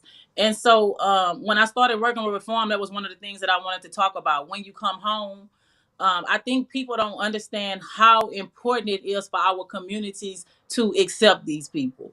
Because if you don't accept people like myself, when we come home, what do you think is going to happen? You're stressed out when you come home. It's a Right. lot required of you when you get home. You can't just jump back into it. You got somebody breathing down your neck, telling you need to do this. I need you to do that. You have this amount of time to do it. It's stressful. And it's even more stressful when you come home and you don't have that family support. I had family support. I come from a big family. Everybody was willing to jump in right now, right then. What do you need? How much you need, this and that. Like, they doing whatever they need to do to make sure that I'm able to come out and not have to look back. And Right. so that's not everybody's story. And so my thing with Reform, I was basically telling them when I got accepted into their program, I was like, well, it wasn't my story, but I met so many people since I've been home, and I've talked to people that I knew that came home and they struggled, and they are still struggling right now. They give you a hard time to get a job. They give you a hard time. For me, it was the hard time for getting my own place. I was staying with my sister for like 9 months, but my plan was I want to restore my family. I want my family back. So I wanted to get on my feet, get my own place, and have my kids back with me. And I ended up getting my kids back with me before I had my own place. And so my sister didn't have a problem with me staying, but I felt like I'm taking up space and I want my own space. Right. And nobody in Houston would rent to me. I I'm sure it was places that probably wouldn't have had a problem renting to me, but I didn't want to go to those places. I didn't want to subject my kids to that. And Right. so Definitely. everywhere I went, I was told, no, your felony needs to be 10 years. So it pissed me off. I started writing Congress. I started writing Sheila Jackson Lee and Lizzie Fletcher and Al Green, telling them, hey, I'm a citizen of the United States. I've lived in Fort Bend County. I've lived in this community. This is where I wanted to return home to. I did my time, but it seems like since I've done my time, I cannot find a place to live. And basically, I'm detailing to them, there's people that go to federal prison for 90 days. So you Right. mean to tell me if you lose everything and you come home, you gotta wait 9 years and some months to be able to get a place?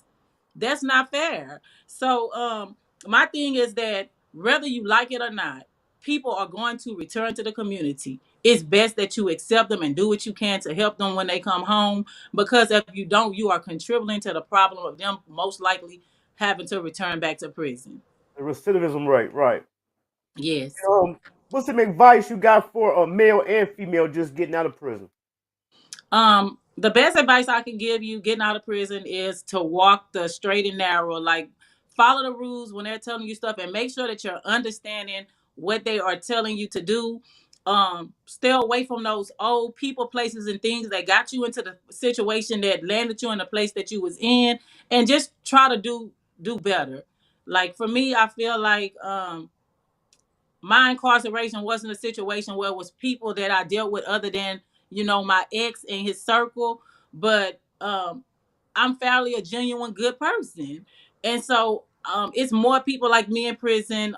We can get bamboozled too, but you just got to be careful. So I'll just basically say that be careful and like follow the plan, whatever plan they have for you, and if you have questions and stuff and you're on probation, always communicate with your probation officer because I'm really good at talking to my probation officer before I make any kind of financial decisions because that's a clause for me. Like basically, people don't understand that when you have financial crimes or not, they tell you can't enter into any kind of legal agreements with anybody without talking to them first. Don't open up new accounts. Don't get no new debt. It's all kind Right. of things with that. And I've seen it. It's so crazy. I seen a girl come back into prison and she basically was like, "Well, I'm back because I got married." And I was like, "What? What? That's a legal agreement. You can't come out of prison and think that you're finna get married now.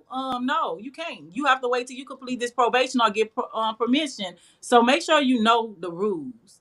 You need to make Wow. sure that you know the rules because I had one mishap while I was out and it was thank God that he showed me so much favor because it was innocent. I got sick. I had COVID. I felt like I was about to die, even though I went to the hospital and they gave me inhalers and prescriptions before I had went to the hospital.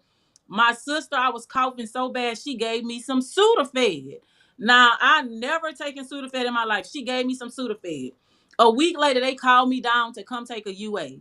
I take a UA and I test positive for methamphetamine. And I'm just like telling them, it's no way. Right. I've never taken a drug in my life. And when you're in a halfway house, if you test positive for over the counter medicine because you're not really supposed to take it, you will go back to prison. I know several people who went back to prison for taking over the counter medication. You cannot take it. The people came in and straight up told me, Miss Bush, we know that you were sick. We know you didn't take any drugs, so don't even worry about it. Like they told me straight up, don't even worry about it. Just go home. Cause I was stressed the fuck out. I was like, oh my Right. God, I'm thinking in my head, I just got home. I'm trying to get on my feet. Now I could be going to prison, back to prison. So I was freaked out. And so they basically told me, don't worry about it. We know that, you ain't. They asked me what I took, and I'm basically telling them I took Sudafed. Like my sister literally took 2 pills. And I was like, my sister gave me some Sudafed. Like I'm telling my sister, texting her while I'm up there. She's like, oh my God, tell them that I can give a statement. And at this point, I'm like, I don't think they care about a statement. But that was some favor right there. I didn't get in any trouble. But I never took any more medications, and any medication that I had gotten prescribed while I was in under the halfway house custody, I took pictures of it and I sent it to my case manager, making sure that they had it on file. Right. That's wild how they just have us on a leash for the smallest things. But yes, they was like, oh, even an inhaler, you have to have a prescription for your inhaler. And so I mean, at the halfway house, you can't have anything with alcohol in it. Like for some reason, they tests are so sensitive that it picks that up too, and they'll Right. take it as you were drinking alcohol. So they tell you mouthwash, you're not allowed to have mouthwash inside of there. No nail polish remover. Like it was a lot of I would think minute things, but to them it was big things. So I basically took my time and I still have the paperwork and I read through it and I sent it to one of my really good friends because the same thing had ended up happening to her. And favor on her end because she said so many people went back to prison in the Dallas Fort Worth area for that. Right. The people liked her and told her, don't worry about it, but just don't do it no more. And so I was like, that's crazy. That is absolutely absurd that you can't even take over the counter medicine if you're sick. Well, you say you about to cover the pandemic. How much more your stories are? How much more your series do you got to go? It's gonna I think maybe another 20 plus parts. And where you at on the book part? How far are you? How far have you made it? So I'm getting really far on the book part. I think that I've talked to several people. I've even talked to people that's hit me up saying that they're like financial advisors and telling me basically they can give me money to help me with this book project, and they'll sign legal paperwork saying that I don't owe anything, and basically they want me to pay it forward to the next person that comes about to me that needs help.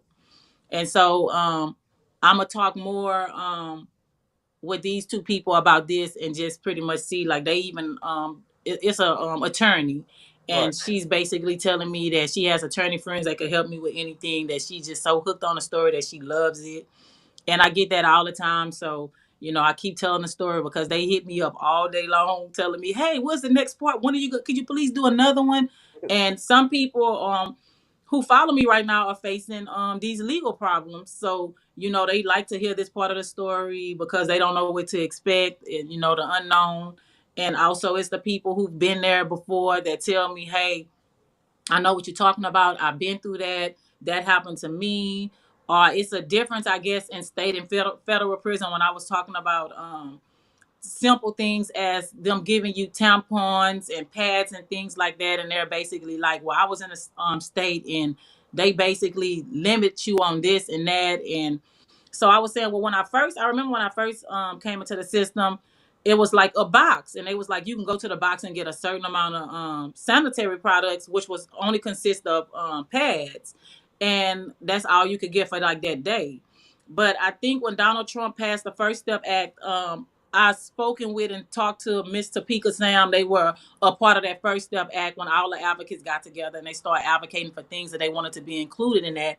The pads and tampons was something that they wanted the federal prisons to be able to provide to the inmates, because in federal prison when I got there, if you wanted a tampon, you had to make it. But Right. I've heard as that. 2022 rolled around, you got the best of everything, boxes on boxes on boxes of it. Like I actually went around at a part of my sentence and I helped give out supplies every week. So it was the good stuff. Like our camp counselor, he was pro inmate, and he was like, so what kind of stuff do y'all want? Like what's the best stuff that I can get? And he was ordering it, like ordering everything in there that we needed. Right. And what can the people watch and what can the people out there do to help you? Basically just watch my videos. You can share them. Right now I don't want people making their own stitches off of it or whatever, but I mean if you want to watch and share, I don't mind, because I know some people be like, well, I thought we couldn't repost, and I'm like, well, yeah, you can repost it, but don't take it to your other site and Right. start putting it together for your followers and stuff without my permission. Like if you get my permission, I don't have a problem with it, but there's people out there that's taking it and using it as their own content, and it's my content, and I want to make sure that my story is told my way and not have somebody else put it out there and start trying to put it in a negative light, because it was a negative situation, but I'm trying to tell this story in a much positive light now. Most definitely. Most definitely. I definitely appreciate you coming through. I'm gonna keep up with you. I'm definitely stay in contact. 'Cause I definitely gotta have a copy of that book when it do come out. You'll Um, get one of the first copies. I appreciate it. I got the link to your TikTok and IG in the description of this video. So if y'all watching the video, man, make sure y'all slide through. Just like in this interview, just like part 1 and part 2, we touched the shell of it. Make y'all go over there and listen to the stories. The stories is good. Once I started listening to them, I got hooked. I go to sleep at night listening to them. You definitely gonna if you ain't been incarcerated, you definitely gonna learn some things in there. Y'all slide through and check her out. So anything you got coming up, just let me know, tag me in it, and I'm gonna make sure I share it. And we wait on that book. When that book comes, we gonna push it. Definitely Yeah, gonna. people saying, "Come on with the book. I know the book gonna be better." I'm like, "Yeah, it will be because it's so much stuff that I didn't share. I would touch on it, but I didn't share in a story, and it's things that I left out that I definitely want to be able to share in a book because I feel like sometimes it's just like watching stuff on TV. You don't get that effect, but when you read a book, the books are always to me better. Right. And then after that, we know the movie coming. Yeah, hopefully. I mean, I got some people watching me trying to look out for some opportunities. So I'm sure, some time in the future we'll be hearing something. That's what's up. Support, support, support. So make sure y'all slide through and follow her on TikTok and IG. Like I told you, I'm gonna stay in contact, and I definitely appreciate it. Well, I appreciate you. Thank you for having me. You already know. Thanks. Y'all slide through there and check out Khalitha Bush. I got the link to her IG and TikTok in the descriptions. It's a deep story, man. That's why we had to do two parts. It was so much we really couldn't cover it in the first part, so I told her we'd do a part 2. And the main thing, man, is really to get people to go over there to check out the whole story. It's definitely dope. It's a dope story. She said she about to touch on going through the experience in there when we was going through the pandemic. I had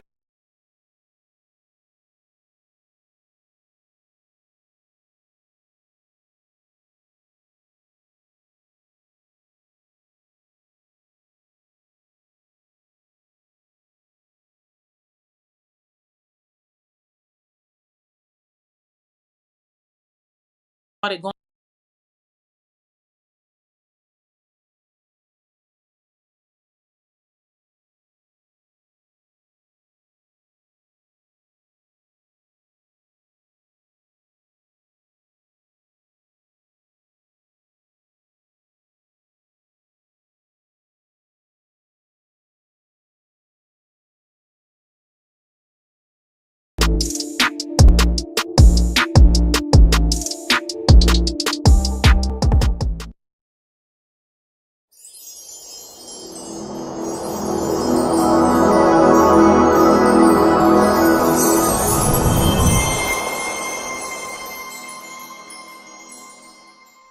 I'm gonna go ahead and give everybody like a definition of hanking.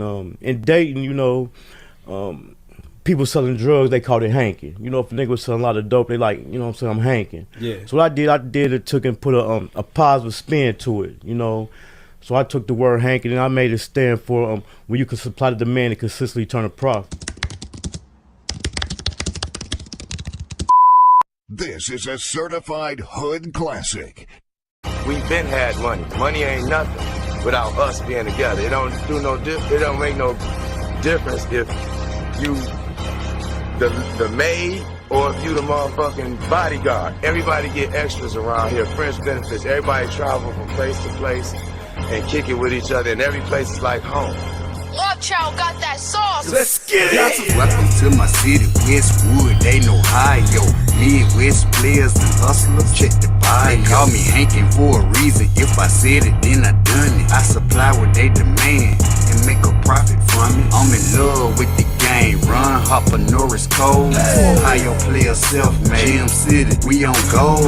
M-double-G, yeah, money go getter. Real niggas bout that life. Niggas can't up with They us. call me hanking for a reason. If I said it, then I done it. I supply what they demand and make a profit from it. They call me hanking for a reason. If I said it, then I done it. I supply what they demand and make a profit from it. Salute to all the hustle, Jay, Charlie, Bugs, and Round, Keith, Denny, Bert, Earl, the D-boys in the alleys, Chino and Lil J, J, Mac and Carleon, Skane, Key and Diamond Cut, DBM, you know we own. I used to cook the deep, I did corn, shoot the 3 when he played for the Heats. Then I flooded the streets. Hustle gang, that's my squad, that's my motherfucking team. Just might be your worst nightmare or sell you a dream. We all about the money, up the system, they corrupt. Ain't no credit, straight cash. So I got my hustle up. They call me Hankin for a reason. If I said it, then I done it. I supply what they demand and make a profit from it. They call me Hankin for a reason. If I said it, then I done it. I supply what they demand and make a profit from it. Matter of fact, after you leave here, you end up getting your teeth on something and coming up with something better. You know what I'm saying? Like a new car, new house, maybe kids get to go to school, private school, paid for, courtesy of the mom. You know what I'm saying? We pay. You know, that's simple. A lot of niggas don't like to spend their money. We love to spend our money. You can't take none of this shit with us. None. Ain't no armored trucks pulling up at no funeral. Simple. My boy Hankin TV, that's my dog. He gonna be on the channel real soon. I think tomorrow, man. Y'all make sure y'all go subscribe to Hankin TV, man. You feel what I'm saying? That's my boy. He put dope content over there.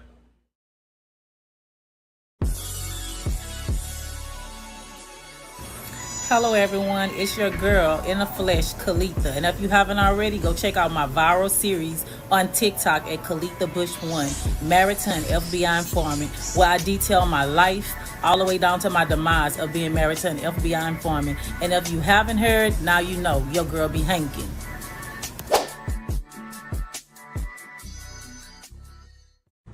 Hello everyone. Today I want to talk to you all about how I was sentenced to nearly a decade of imprisonment by the United States government. I noticed that an SUV that had previously passed me like twice before was behind me now with red and blue lights flashing.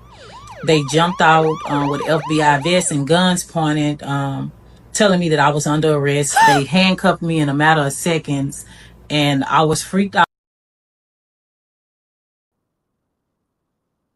What's up with it? It's your boy Hankin TV. I want to thank y'all for tuning in tonight. I got a dope guest. I need y'all to go follow her on TikTok. She got a 40, I think it's at 46, 45 part series where she talk about being married to an FBI informant. It's definitely a movie. It's book worthy. Y'all already know I'm an author, so y'all know I'm real big on them books. So tonight we just really gonna dib and dab. We're gonna just touch on a few things, but go over there, man, and get the story. Go over there and listen to the series. It's definitely addicting. I've been listening to it every night as I'm going to sleep. So, man, just go over there to TikTok and make sure y'all follow him at Chhyld Bush 1. Chhyld Bush 1. How you doing? I'm good, and yourself? I'm great. If you can, go ahead and introduce yourself to the people. Hello, well, I'm Chhyld Bush. I have the series on TikTok, Married to an FBI Informant. It's a true story. I'm also big on advocating for criminal justice reform. I'm actually working right now to build my own organization, which will be an organization of only females. And the only thing that I would focus on in this organization is incarcerated females, women who are incarcerated. Right. So, in one of your stories, you said you was sentenced to over a decade in federal prison. So, how much time was you sentenced to? So I was sentenced to 96 months of federal imprisonment in the United States Federal Bureau of Prisons, which is 8 years. Okay. So we're gonna kind of skip around. But we definitely gonna get there. So tell us where you from. I'm from Port Arthur, Texas, a little small town, maybe 45 miles off the Louisiana border, but in between Beaumont and Houston. Okay, so you was married to a guy as an FBI informant. So how was it for you growing up? So I had a really normal and good childhood and upbringing. I had my all my grandparents at that time, my great grandparents, my mom and father. Of course, my mom and father are still together. There's 11 of us. We're all 1 year apart. I had a really good childhood. My mom was a stay-at-home mom until I think I was in the 6th grade. She finished her school and then she went to school to be a nurse. My daddy worked in the oil field, so he worked inside the refinery. So he was like the breadwinner of the family. So I had a pretty decent upbringing growing up.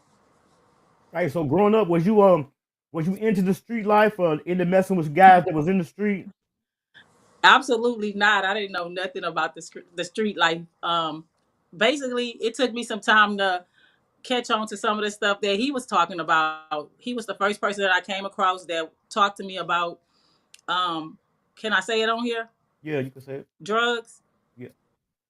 Okay, so he was the first person that talked to me about drugs. I really didn't know anything about drugs and things like that. Of course, I had heard it because growing up in the 80s and the 90s, there was a program called DARE back then where you had people that came to the school, police officers, people in law enforcement, and they would talk to us about different drugs and daring us to say no to drugs. So that was the most that I knew about drugs until I met him and he told me that's what he did for a living.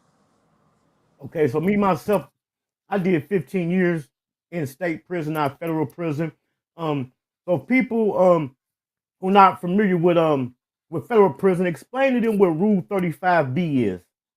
So Rule 35B is actually a corporation motion that your attorney can file on your behalf, saying that you are going to give information or you have information on a crime or a crime that's currently being committed or a crime that has already been committed.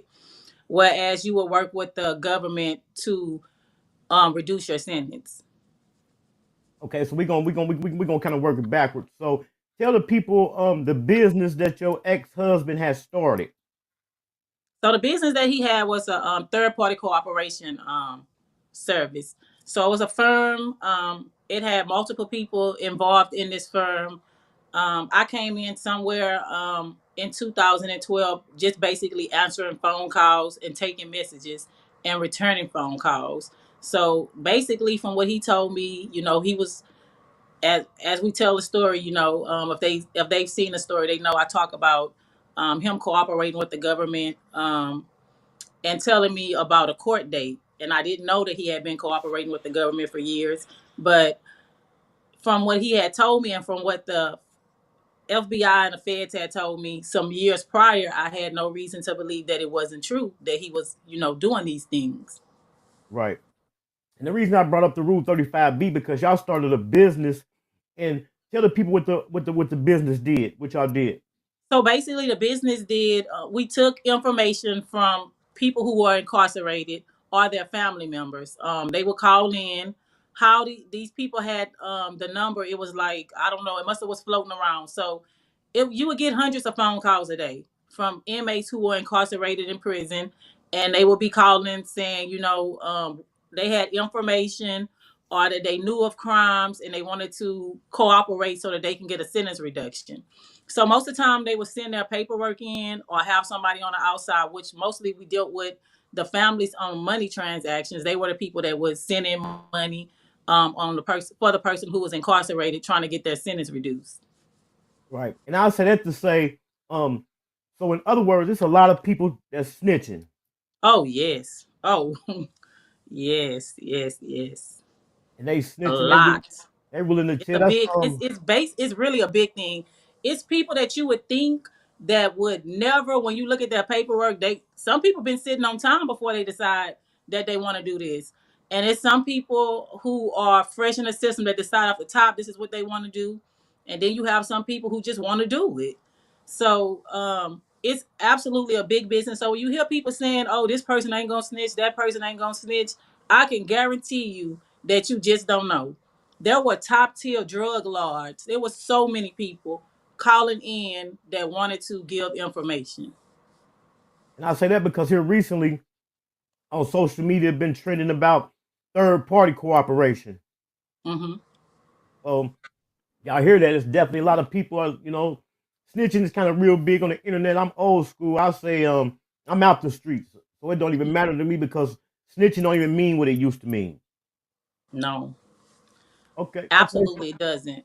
Because anybody, if they want your best friend, because it's been cases where the government has said basically, because I told you I've spoken with agents and um, DEA agents and stuff for people and their attorneys and stuff. And it's people who will call in, and then when you start talking to the people on the other end, they're saying, "Hey, we're not working with this person. The only way we're gonna work with this person is if this person give us, and I'm not gonna say the name, they know exactly who we want.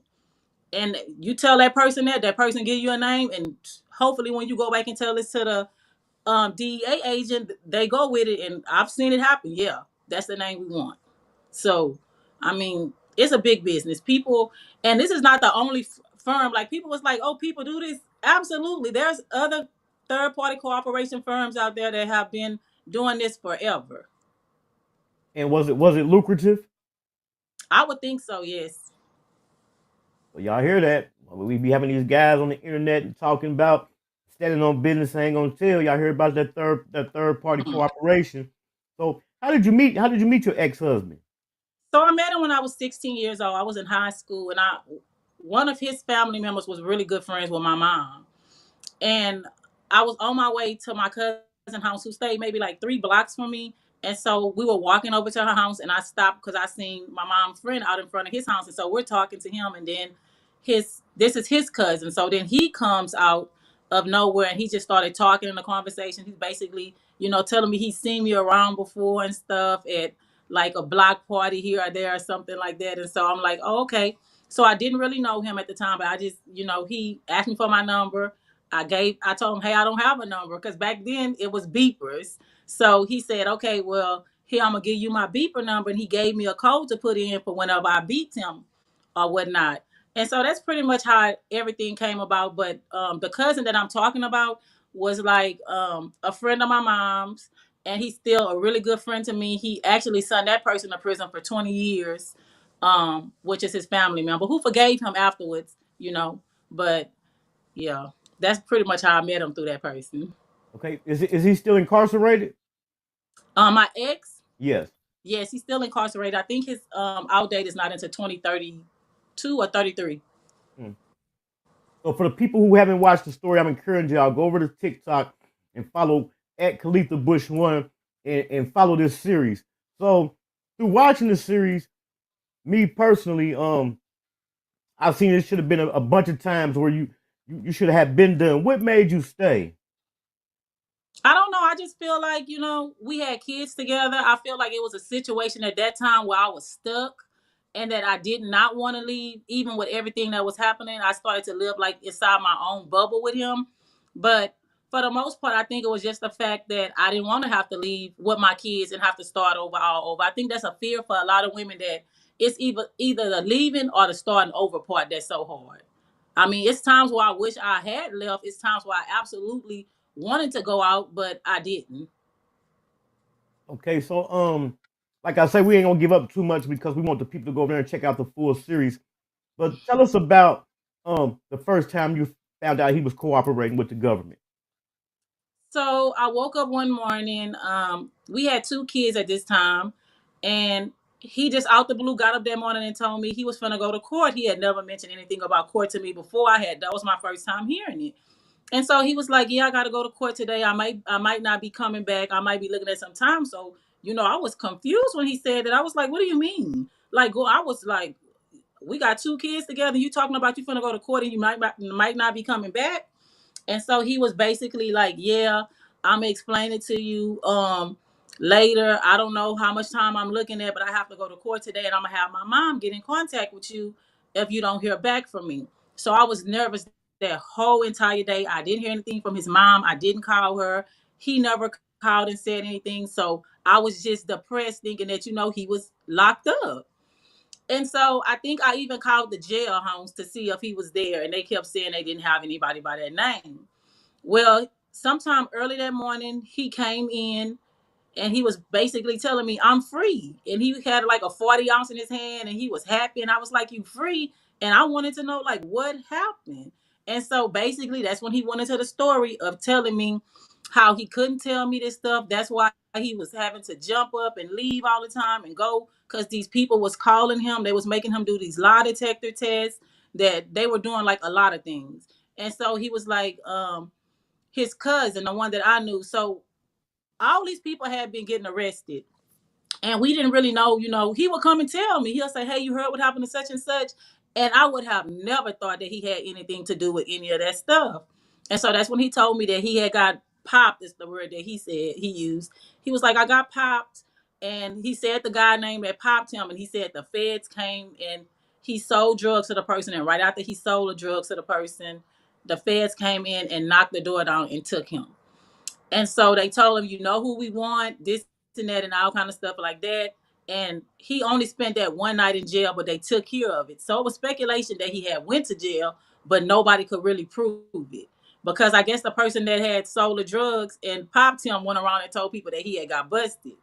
So at that point, his cousin and him, the cousin had heard this too, and they were really close, but he didn't do any dealings with him on that side for a long time. So he was working for years, basically trying to get this cousin, get other, I think it was another one of his relatives too, and it was some other people. So he basically told me that story, and I was just like shocked, like, but I didn't too much think nothing of it because I was like 19, 20 years old at the time. I didn't know anything about snitching like that. I just knew that he said that he had to work with the feds. And so sometime later happened, he ended up going back to the streets again, selling drugs, and one of his friends got busted. And so when the guy got busted, he gave the people his name. And so they started this immediate investigation on him because they told me later when they broke the story down to me, they basically told me that they were so shocked to hear his name because they had given him a deal that they have never given anybody because he had did so much good work for them. Wow. Also pinned at the top of the comments, I had the link to the TikTok. I just had the TikTok on the screen. Best believe I am following her. I just don't know how to log into my TikTok on my computer. So I am following her on TikTok. Man, y'all go over there and follow the series. What made you want to start telling your story? So it was actually a story that I was not ever gonna tell. And so I went through reform. I don't know if you know, I went through the Reform Alliance Institute because I really feel like after doing time incarcerated that I wanted to come out on the other side of it and actually help the people on the inside. After you see so many injustices while you're in there, you definitely want to look out for the people who are left behind. And so that kind of became like my passion or whatever. And so I met some really good people in this Institute, which is Reform Alliance out of New York. So one of the guys I was talking to about my story one day, and I was just like telling him stuff from it, and then we were just basically talking about my organization that I was trying to start. And when he heard the story, he was just like blown away. He was like, "Girl, that is a story that definitely needs to be told." And everybody speculated over the years. I never said anything about anything. People speculate here and there. There's all this money still left. It's all this kind of stuff. And I just never said anything about anything. But he told me, he said, you need to tell that story because it can help so many people. And so I was really nervous about it because I felt like I didn't want to get the lash back, the negative.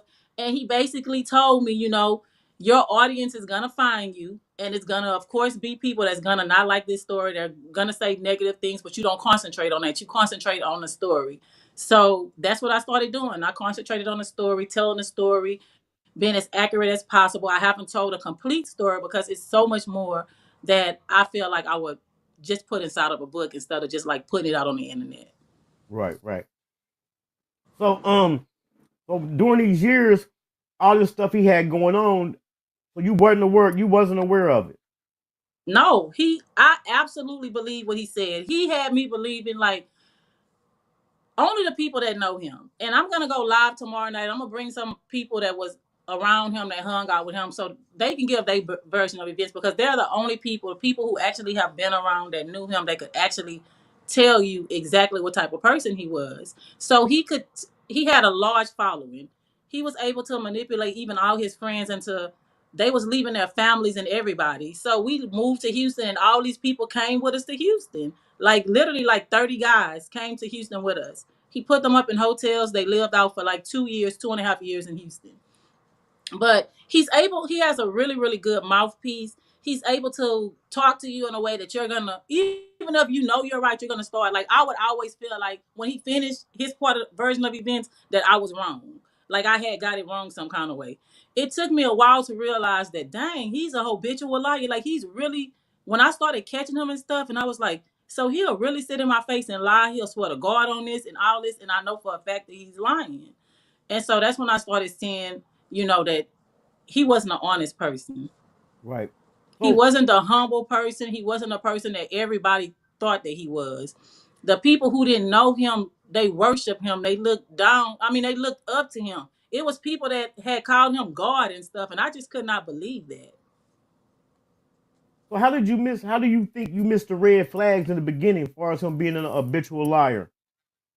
I don't know. Probably just, well, I think that maybe it was because I was always taking care of home, taking care of the kids and stuff. I didn't have a lot of time. Like with him going to the strip clubs, I was never thinking anything wrong about it. Like at first I didn't have a problem with him going to the strip clubs. I never thought that he would be in the strip clubs sleeping around with other women or doing all those things until they actually came knocking at my door and I started actually looking into it because I was shocked. I was living in my bubble, taking care of my kids, being a family person. I had middle school kids, elementary kids, and little children at that time. So that's most likely how I missed it because I didn't pay attention to a lot of it.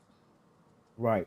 Um, y'all gonna have to go over there to get the complete facts on TikTok, but tell them how many children he had on you outside of y'all marriage. So, like in the series I'm talking about it, and people keep saying, how many do he have? So I have 9 kids. Me and him, we have 9 kids together. So by the time this case was over and everything came out, it was like 28 kids. I mean, he had 19. Well, we gonna And y'all I gonna go still over there. can't tell you, I honestly still can't tell you who all these kids are, but I know, I mean, some of them have never been DNA tested or anything like that, but that's the potential of the number right there. And I think my daughter, one of my daughters, because you know my older kids, they talk to their father, and so I think my daughter told me that he may have told her that he had like 23 or 24 kids. Hmm. And how many parts of the series do you have up now? How many actual So parts? I'm on part I completed part 49 last night and posted it, and today I'm gonna go ahead on and do part 50. Or 50? So have you came up with a title of the book yet? No, Married to an FBI it's informant. probably gonna be Married to an FBI Informant. So it did come a time before you had went to jail that you was sick and tired and you was ready to leave and you didn't. So by then you think you was just so caught up in the web. No, I wasn't caught up in it. So I was actually in the midst of making my plans. And me and him were like on really bad terms at that time. It was like so many things was going on. It's people popping up saying, he have a baby here, a baby there. And it was just going on. It was like a constant thing. And so at that point, I felt like this is out of control. And he would always sit there and he would just lie, lie, lie. And so it was just too much going on. It was too much with him in the streets. I'm trying to protect somebody who eventually in the end didn't care to protect me. And so it was a lot. So I was in a process. I was in a process at that time.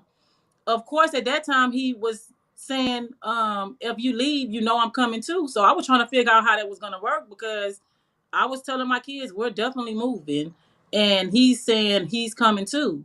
So I guess the best thing happened was, you know, um, there was no further feuding because there were things that were said that I didn't talk about on TikTok, personal things that I think will make people hate him when I come out and say it, and I'm gonna express that in my book. So being married to an FBI informant, did he tell on you? Oh, absolutely. He right now, I believe, because me and him had a conversation, and I talk about that on part 49. He called me. We're talking about some of his stuff that I need to that he wanted me to be taken care of that I stopped taking care of, like car notes and all these type of things. And I'm basically telling him like, where you going? You don't need car notes to be paid. So now he's accusing me of trying to ruin his credit. And so we get into it over the phone. He's asking me about his belongings and stuff, in which I sold all his stuff. Everything he had, I sold it. And what I didn't sell, I offered it to his mom. She said, I don't have room in my garage for that amount of stuff when she came over. And so what I did was I trashed it. It was no way I was having to prepare myself and my kids for what was to come. And so I wasn't going to try to store and hold on to any of his things. And so he called me about that, and he was talking as if he was about to get out. And so then we get into it over the phone because I was seeing somebody and he was worried about that. And he tells me, that basically in his own words, like I had been checkmated. Like he told me that I was going to prison, that I might as well just forget about the kids and stuff, because he made sure that he involved me in this for a reason, because when he went back to he knew that he was going back to prison, and he wanted to make sure that I went with him.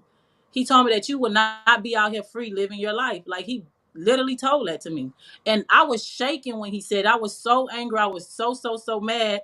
I at that point I had so much hatred for him. Like, you call me on the phone and you say this to me, and I'm already in the midst of a storm. Like, why would you do that to the mother of your children? Why would you want to see your children without both their mother and their father? Like, he was so very reckless, and he was very intentional with what he said. Then he sends me a message, and he's basically telling me how he should have stayed with his other baby mom, because she had his back, and that she would have had his back, because I think he was more mad at the fact that he had calling me and asked me to cooperate with the government for him. He was basically telling me I needed to contact one of the agents, and he had information and all this stuff. And I was basically telling him, it's no way. Like, it's no way in hell that I'm doing that for him. Like, you have me in this, and you have yourself in this. You're going to have to find somebody else to do it. Right. Man, I'm telling y'all need to go over here and check this out. It's definitely a deep story. So it was at one point in time where you, him, and the other baby mom was living together. Yeah, so we all lived together for maybe 2.5 years, until he had got busted that time for the drugs. When he went back to prison, he ended up going to prison for, I want to say, 7 years, 6.5, 7 years. Hmm. So let's talk about a little bit about the prison reform you do. Okay, so right now, like I told you, I'm trying to start my organization. And I basically want to do prison reform because, when I was incarcerated, there was a lot of things that I seen within the system that I felt like definitely needed change. There's the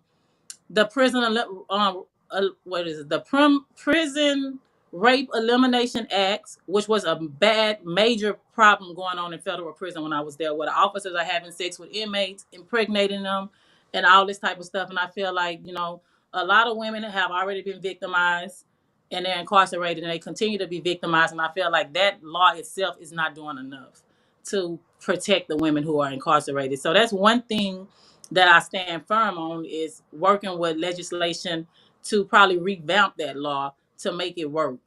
To whereas if an officer is doing this stuff, the penalty needs to for sure be prison time. It should not be resignation, and you're able to go to another facility and work later. It should automatically be prison time.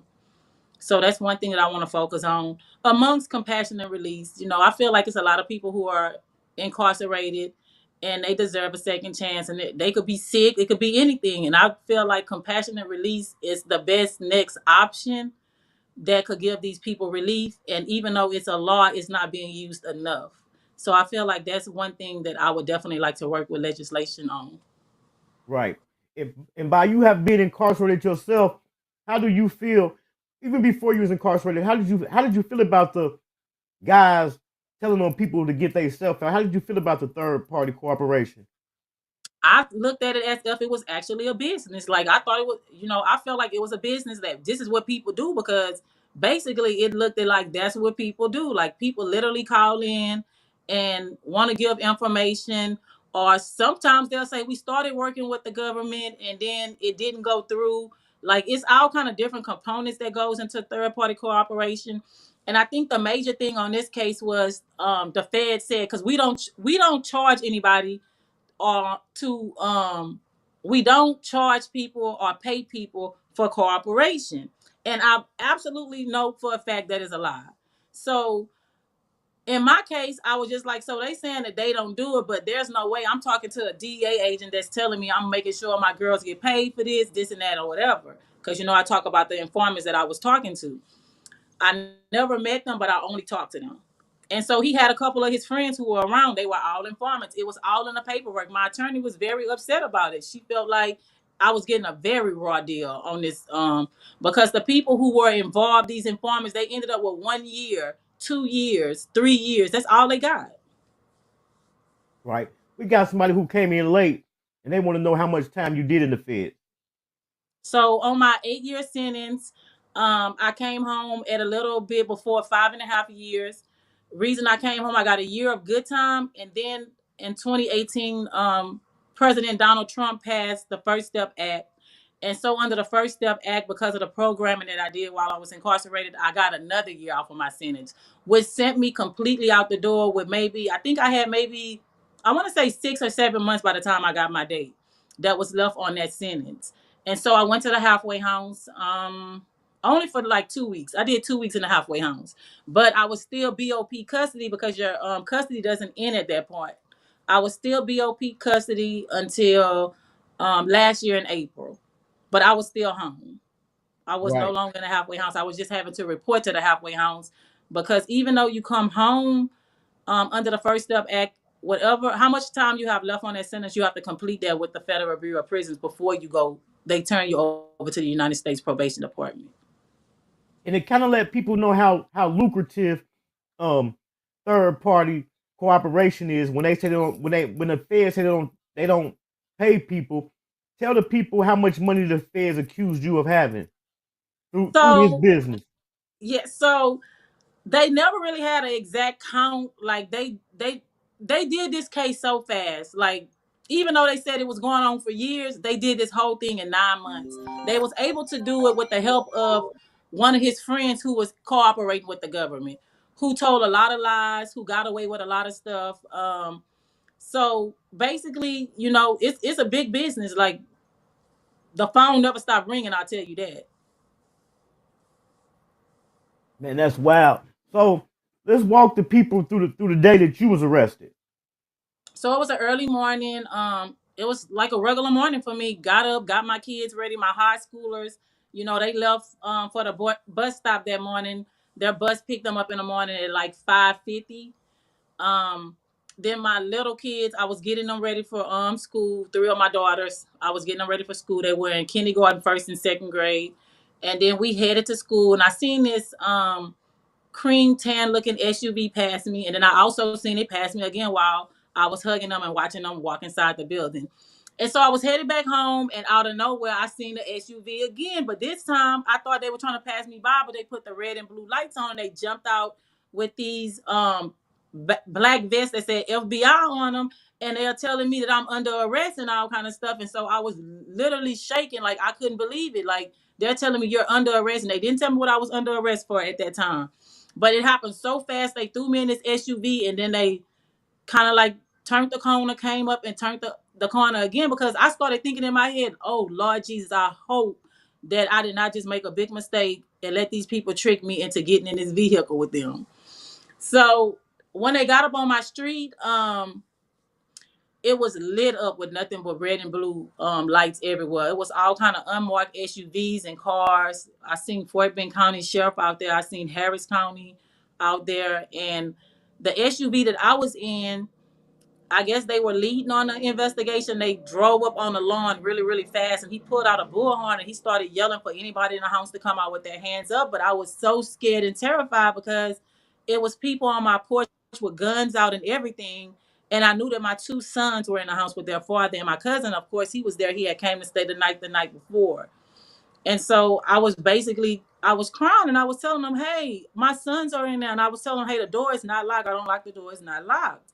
And so the agent that was arresting me turned the doorknob, and he told the officer that the door was unlocked, and they turned the doorknob and they went inside because they had that big stick that they used, that thing that they knocked the door in with, and they was banging on it, but he had never came out. The door never opened. And so they were getting ready to like knock the door in. And so I told them that, and the guys that were on the porch with the ski mask on and the camouflage, they like turned the doorknob and they all rushed in. Mm. So it was definitely a crazy, crazy morning. I didn't expect that. It was my daughter's birthday, and I had promised her that I was going to be at school to bring the cupcakes and the ice cream for the party, and that absolutely did not happen that day. So going through all this, how did your kids receive it? So I called my mom. I asked them when they arrested me, they had me in the SUV, but then they told me they was gonna let me out, and they took the cuffs off of me after everybody was in the house for a minute. They took me inside, and so it's people everywhere. They're asking me to open up the garage to raise that up. They're looking at the VIN numbers on the vehicles. They're basically going around inside the house with cameras out. They're recording things. He actually passes me by in handcuffs, and they basically tell me I cannot talk to him. They need me to go inside the master bedroom and retrieve him some pants and some shoes without shoestrings. So I went in the closet, I got that out, and I handed it to them, and they took him off to another part of the house, and they kept us completely separate. My cousin was there. My two sons were there. There was a lot going on at one time. I said, "Can I use the phone, please?" And the lady told me, "You can go ahead on and use your phone." And so the first person I called was my mom. So I called my mom, and I'm crying, and I'm telling her, "Mom, listen, I need y'all to get out here right now. The feds are at my house and I'm finna go to jail." And then I didn't hear anything. Like the phone was silent. I was saying hello, hello. I didn't hear nothing. So I found out later when I said that, my mom said that just instantly when I said that, her blood pressure just shot up and she fainted. And so my daddy came and was asking her what happened, what happened. And so they called my other sisters, and everybody got on the highway and they headed to me. But half of my family lived in Houston. So they placed calls to them. So everybody was en route. But I was gone before anybody got there. The agents was basically saying, "Hey, you need somebody to take your kids, or we're gonna call child services." And I was like, "Why do I need somebody to take my kids? And my cousin is here; he can stay here with my kids." And so my cousin ended up. They had me sign some papers, and my cousin kept the kids until my family got there. You also said So my kids basically found out whenever my sisters and them started going to their schools that evening, and they were calling them, telling them, "Hey, they told the people at the school we need to come and get these kids," but the people were saying, "Oh, y'all not on the paperwork." So my family called the my high schoolers and basically told them, "Hey, y'all walk out the building, we coming to get y'all." And so the kids left out the building and they took them with them.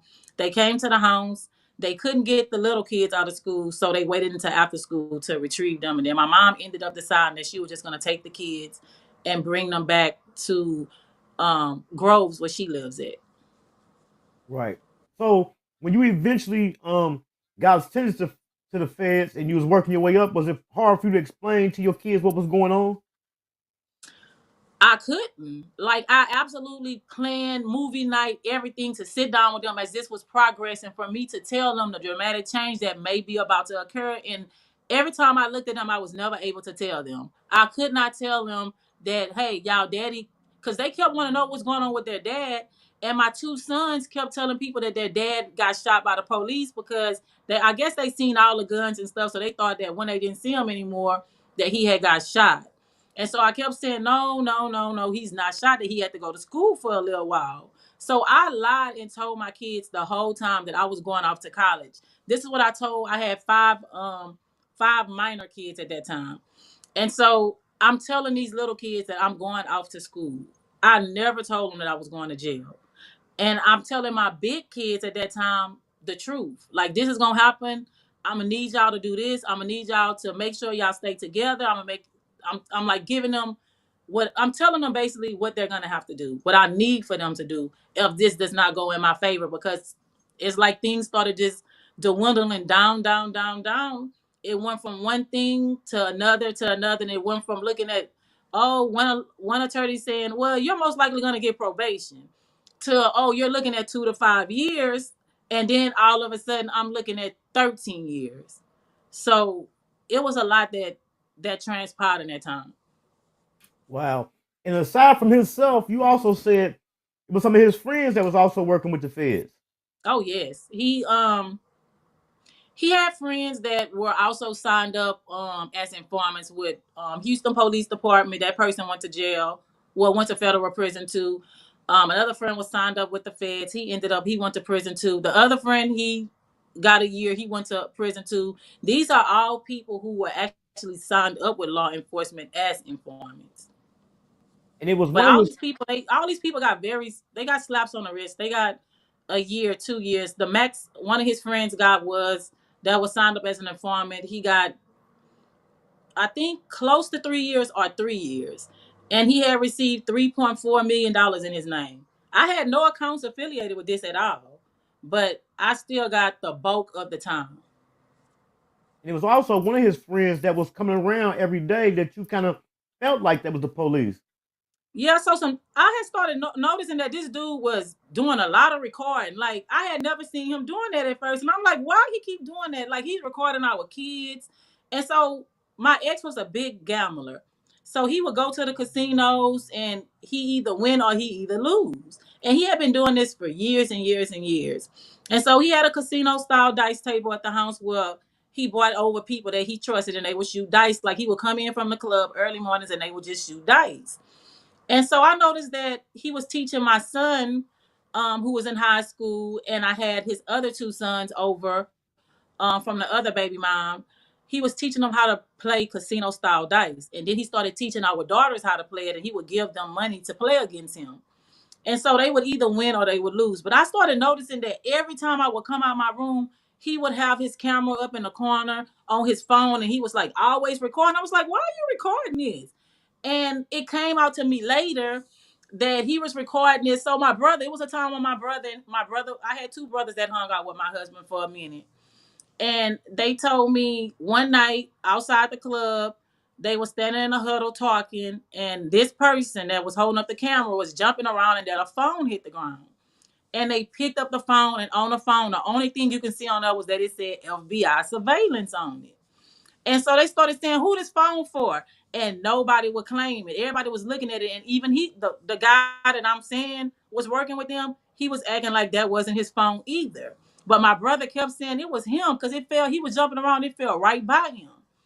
And so after I got arrested that day, he came to my house. He was at my house before my family got there. And my Amy showed up too when she heard my mom had called her sister.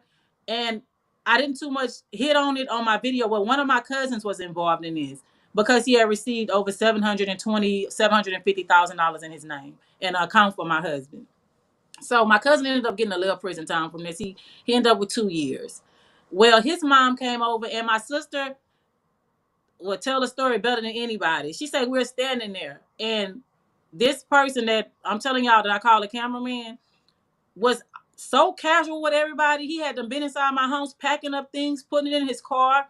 And he said, yeah, because such and such, they finna go to his house and get him. They finna go get such and so. Everybody wondering, wait, how he know they go and get all these people?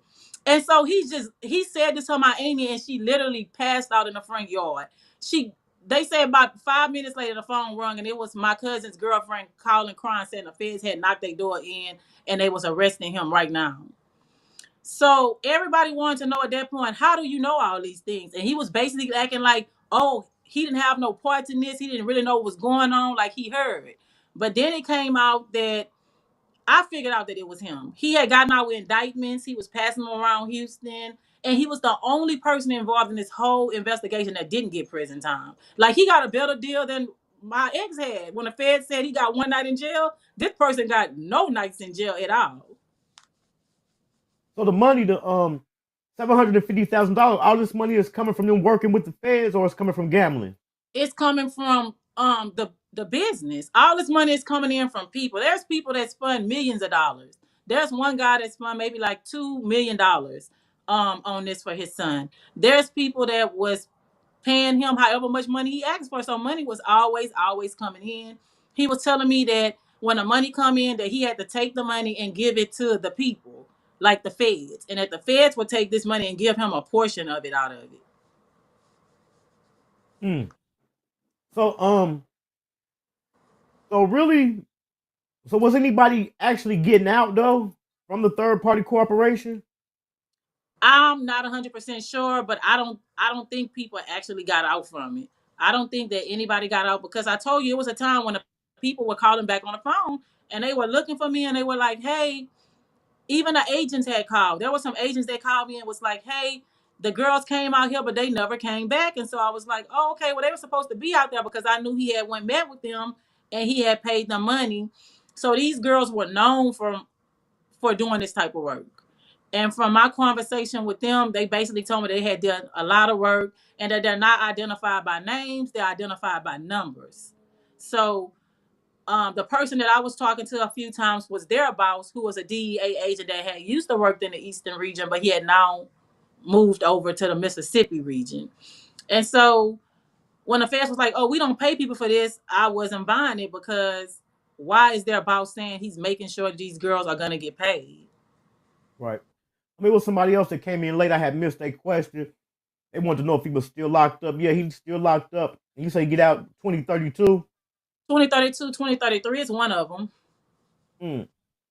So in the end, when things began to come up, unravel apart, what type of signs was did you sense it? Did you sense things was coming unraveling? Okay, so it's a point that I briefly spoke about in the video in my story, but it was a point where it was too many people calling and they're trying to find out. We talked to the agent. They said nobody didn't show up, or we talked to the agents, and I'm trying to figure out why the work is not being done. Like, it was things that had happened and transpired and it wasn't adding up. And so I'm getting with him about this, and he's like, hold up, I'm taking care of it. And then he would take over these phone calls with these people. And then it came to the point where everybody, not everybody, some people you will hear from and then you wouldn't hear from them for a while, or you wouldn't hear from them again. So they were basically calling saying, hey, this work is not being done. I'm talking to the agents. They're still waiting for the people to come out. There was even somebody that called and said the agent said that the person has to be a family member or a relative to do this type of work for him. And, basically we were telling the people that, but we were also telling the people that don't worry about it, that the informers are going to go and talk to the agents and they're going to get it approved. And so basically I figured out that he was lying. And he started basically blaming me at that point. He was telling me that, hey, you got to do what I say right now because I'm trying to fix this situation. And so I'm like, well, how are you trying to fix this situation? Like, what is really going on? Like, what is going on with these people work? Like, then he started blaming it on everybody else but himself. He was like, I sent them out there, I paid them, I don't know what's going on. They're not answering their phones. It was like all kind of things that was going on. And then at that time, he was also falling out with some of the people that were signed up as informants too. He was getting into it with them over money situations, like money that was stolen or was supposed to be given and wasn't given. It was like a lot of crazy stuff going on that I didn't even talk about. Right. So by him cooperating with the feds, a lot of his friends cooperating with the feds, and then all the stuff he took you through, did that kind of make you look at men in a different light? No, absolutely not. Because I know that most men are not like that. It was just that I had run across the wrong person. And I, for some reason, kept this person in my life. And I probably should have never looked back the first time. And I still sit sometime and I think, why did I even go back? Like, and it was just the fact that I think, like my mom, I talk a little bit about it. My mom and my dad been married forever. And so when he was incarcerated that time, when he got busted by the feds that second time, my mom stayed in constant contact with him. Like, she always felt bad for him. Like, he was getting the short end of the stick, but that's most likely because he was manipulating her. Right. And so she was basically telling me when he came home, that's your kid's father or whatever. You need to try to at least try to give him a chance to make it work or whatever. And so I wasn't really going for it at first, but he was coming around. He was acting like, he wanted to be in the kids' life. He was coming to get them. He was showing up at their practices. He was doing things that showed me that, he actually did want to be in this again. And so eventually I ended up giving in to that. And that probably was my biggest mistake. Right. But did it make you feel any type of way? The times that he kind of like ran off and left y'all for dead? Like the time when Yeah, I did feel some type of way. Because I feel like, hey, the first time when I was home and that happened and he was hanging out the window in my daughter's room, I could not believe that he had jumped out the window. Like, you ready to run and I'm going down these stairs and me and my kids are in the house and you ready to take a run. And so I was shocked about that. Like, I couldn't believe that he would do that. I would think that at least the man would go down the stairs to see what was going on. But I jumped up first and I automatically started going down the stairs when I heard the alarm going off in the house. And he automatically went to the first window he can get to and was out of it. And so that should have been a sign right there. And it was other times, like, he ran off, like he was telling me, hey, the house ain't safe.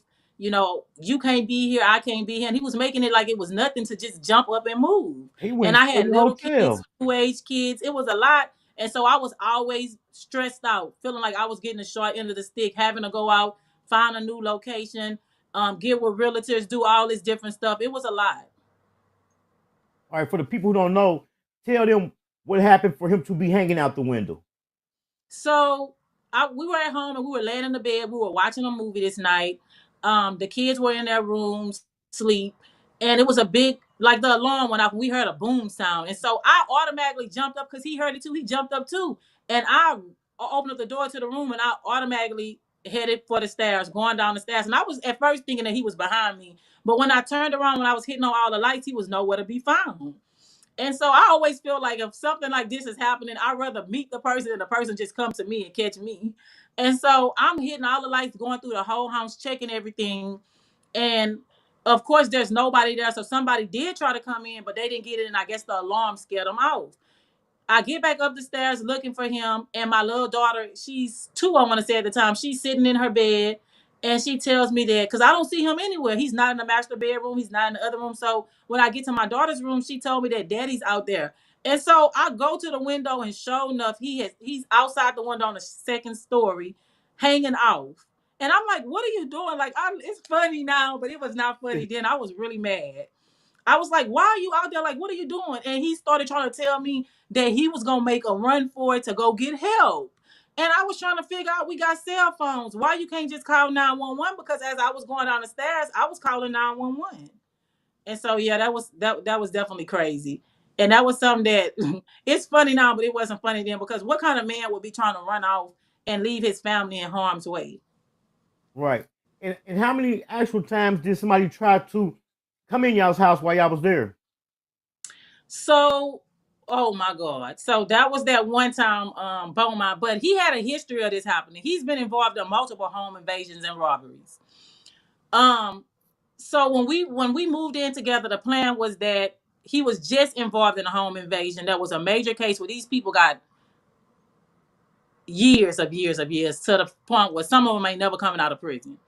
So he was involved in that home invasion, and at that point he decided that, hey, let's just move. We're gonna move out in Beaumont, far off. And so we moved in the suburbs of Beaumont, far off, where it was no drama, no nothing. And so the plan was that he wasn't supposed to bring anybody to the house. Well, of course, he always gets sloppy. He started bringing different friends around and bringing people over. And of course, what people know there's money at, you never know who's plotting on you. So that happened. Then we end up leaving there. He started telling me it's not safe here no more. We have to move, because that was the first time somebody had tried to come in our house. But he was running dice games throughout Beaumont. And he had all these people set up for security, and they would have at least 30, 40 people at one time at different locations. And so they got robbed one night. Everybody in this house got robbed at gunpoint. He didn't want me to know about it. He came home, and I noticed that he had brought people with him. And so they was in our house looking like they was reinforcing windows and doors. And I'm trying to figure out, like, what's going on. And he's telling me, go back upstairs. He's going to talk to me later about it. And one of my friends called because her guy friend had hung out with him. And she was the one telling me, hey, they got robbed tonight. The people came in there and robbed every single person at gunpoint. And I was like, are you serious? And so now I'm mad. I'm going off with him because you bringing people to our homes. And it was actually people that he was hanging with who had set this robbery up with other people from the outside to come in and do this robbery as the story transpired. So we end up having to move from this location. So we moved to Houston. And our first location that we're in, somebody breaks in this house, attempted to break in when I was in there once, but breaks in 2 more times while I'm not home. So after that, we move again. He's telling me, hey, this place is not safe. We cannot live here. And so he runs off. I'm still stuck having to pack up, having my family come over. Because at that time, my mom and them had another place in Houston. So they were in Houston also, because most of us was in the Houston area. So my mom and them, they're helping me pack up, helping me make arrangements to have to move. It's a lot going on. The only part he's playing in all this is financial support. And so we moved to this next location. We never have any problems at this location other than one of his friends telling him, hey, I know where you live at. And so he's telling the man, nobody know where I live at. And so the guy say, well, I'm going to pull up. And a guy pulls up at our house one day. And so he go ask this guy, how you know where I live? And this guy say, man, I looked up your wife and this and that. And so I was able to find out, because this guy had worked had a federal job before. And so this guy ends up signing up as an informant for him. And so this guy did his research and found out where we lived at. And so I was uncomfortable with that. I said, but what kind of people hang with you that actually really want to know where you live at? Like, that doesn't make any sense. Who wants to know where you lay your head at that bad? And so we lived in this place until we moved. And when we moved to the next location, very quiet. We always moved in very nice neighborhoods and areas, no problems until the incident with my cousin, my family member. And at one And so point, that was the last attempt at that place. Maybe like I say a year and a few months before our arrest, this happened. and at one point in time, you was in possession in the house of a large sum of money. How much money was it? I was sitting on $2.5 million in cash in the house. And I'm thinking that I'm the only person that know this, but then soon rumors are getting out from all kind of people that I know. Hey, people know you got money. And I'm just like, wait, what people know I got money? So I'm denying this to anybody. Of course, you never want to let people know that you have that type of money inside your house. So apparently the people that he thought was closest to him, like the cameraman, they're running around and they're telling people that he got all this money in the house. And so he had money in the bank, but he had money inside the house. It was when we first moved together, he had all this money and he continued to have money coming in, cash amounts of money every day, 40, 50, $60,000 a day. And so it was stacking up. And so I was literally sitting on this money inside the house at this time and still not thinking of the complete dangers that could have been brought to me if the right person would have got a hold to that information. Right. So do you think he started working with the feds like that after he had caught that first case? Yeah, absolutely. After he caught that first case, and even I believe, like even now at this point, I know for sure he is doing things. Mm. And I'm gonna I need to pull out our transcript from court because when we were in court, which I'm gonna elaborate on in this next video, the things that his attorney was saying, and I was just sitting there like shaking my head. Like the work that he's gonna do for you guys, y'all are gonna see. And I was just like, if they didn't redact it from the transcript, but I was just shaking my head when they were saying this in court. I was just like, wow, like he doesn't stop. It doesn't stop. Right. So after he caught that first case, was he still hustling or was he just gambling? So he after he caught the first case when he snitched out his cousin and everybody, he was straight. He was straight for like 7 years. And all of a sudden one day I come in the house and it's boxes everywhere with like 4 or 5 of his friends in there, and they tearing these boxes apart, and it's marijuana. It's nothing but marijuana. And so he decided that he was gonna get all this marijuana and they were gonna sell it real fast, and then he was gonna go get some big drugs. And so that's what he did. He went and started getting big drugs, and one of his friends got busted, and a friend ended up snitching him out. And the crazy thing about this was when that situation took place, two of the people that he still hung with all the way to the end, the cameraman, one of them, they were out there signing papers with the police when I went to jail that time with him. Like literally, my mom, everybody seen it. Like what? Like how does that happen? But he basically told me that he forgave them for that. You also talked about how when y'all had got arrested, how he was friendly with the agents. Oh yeah. When I saw that, I could not believe it. Like he was walking with no cuffs on, smiling, going with them like he was going somewhere. And I was shocked. Like I was trying to figure out what's going on? Why is he walking with them smiling like it's nothing? But I soon figured out why he was doing it. Because he was working. That's crazy. So out of all this, what's one of the biggest lessons you think you took out of it? Hey, when somebody is doing something illegal, if you even think or feel that somebody is doing something illegal, just exclude that person, stay away from that person, and also learn the laws that's governing you. Because part of the reason that I was convicted is because I did not know some of these laws, that you can't do these things, you can't do that. And I was basically bought into a conspiracy. Whether I knew or didn't know, they said, hey, you should have known. Basically, that's what the Fed said. You should have known. And so I took away from that never again. Like if I have somebody that I'm talking to and they even start talking about something that's illegal, I don't want to hear that conversation. I'm most likely not going to talk to you again, because I never want to be caught up in anything like that again in my life, because things can happen so fast and you can end up losing everything. Like I lost years of my life with my kids that I can't get back. And he didn't care. He doesn't care about that. He told me straight up, the kids still gonna keep growing. They still gonna be here. So, so did you got out on bond, right? Yeah, so I got out on bond. So when you was out on bond, what was like some of the gossip and stuff that was going around like y'all circle? Basically, I was told straight up that I could not talk to nobody who was in the indictments. And so I didn't have any communication with anybody that was inside the indictments, including my cousin. I couldn't communicate with him at all.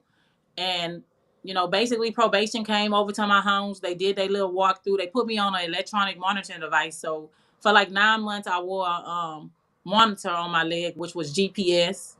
And I was told I had a perimeter that I can go to. And it wasn't, basically, I don't know what everybody was saying. I just knew that this one person that was holding up the camera all the time had been contacting everybody that they could and telling people to say this and say that. And I heard about this afterwards. Like even one of his family members told somebody that I know, yeah, he called me because he had got me to get this money. He told me to blame it on, my ex. And like he was going around trying to cover himself. And so he was going around telling people his own version of events, but nobody was really buying it. People was like, it don't make sense. You've been around him longer than anybody. Why everybody in jail and not you? And so he was trying to prove his case, and he's still trying to prove his case right now. Mm. And what's some of the stuff that's people out there saying about him now?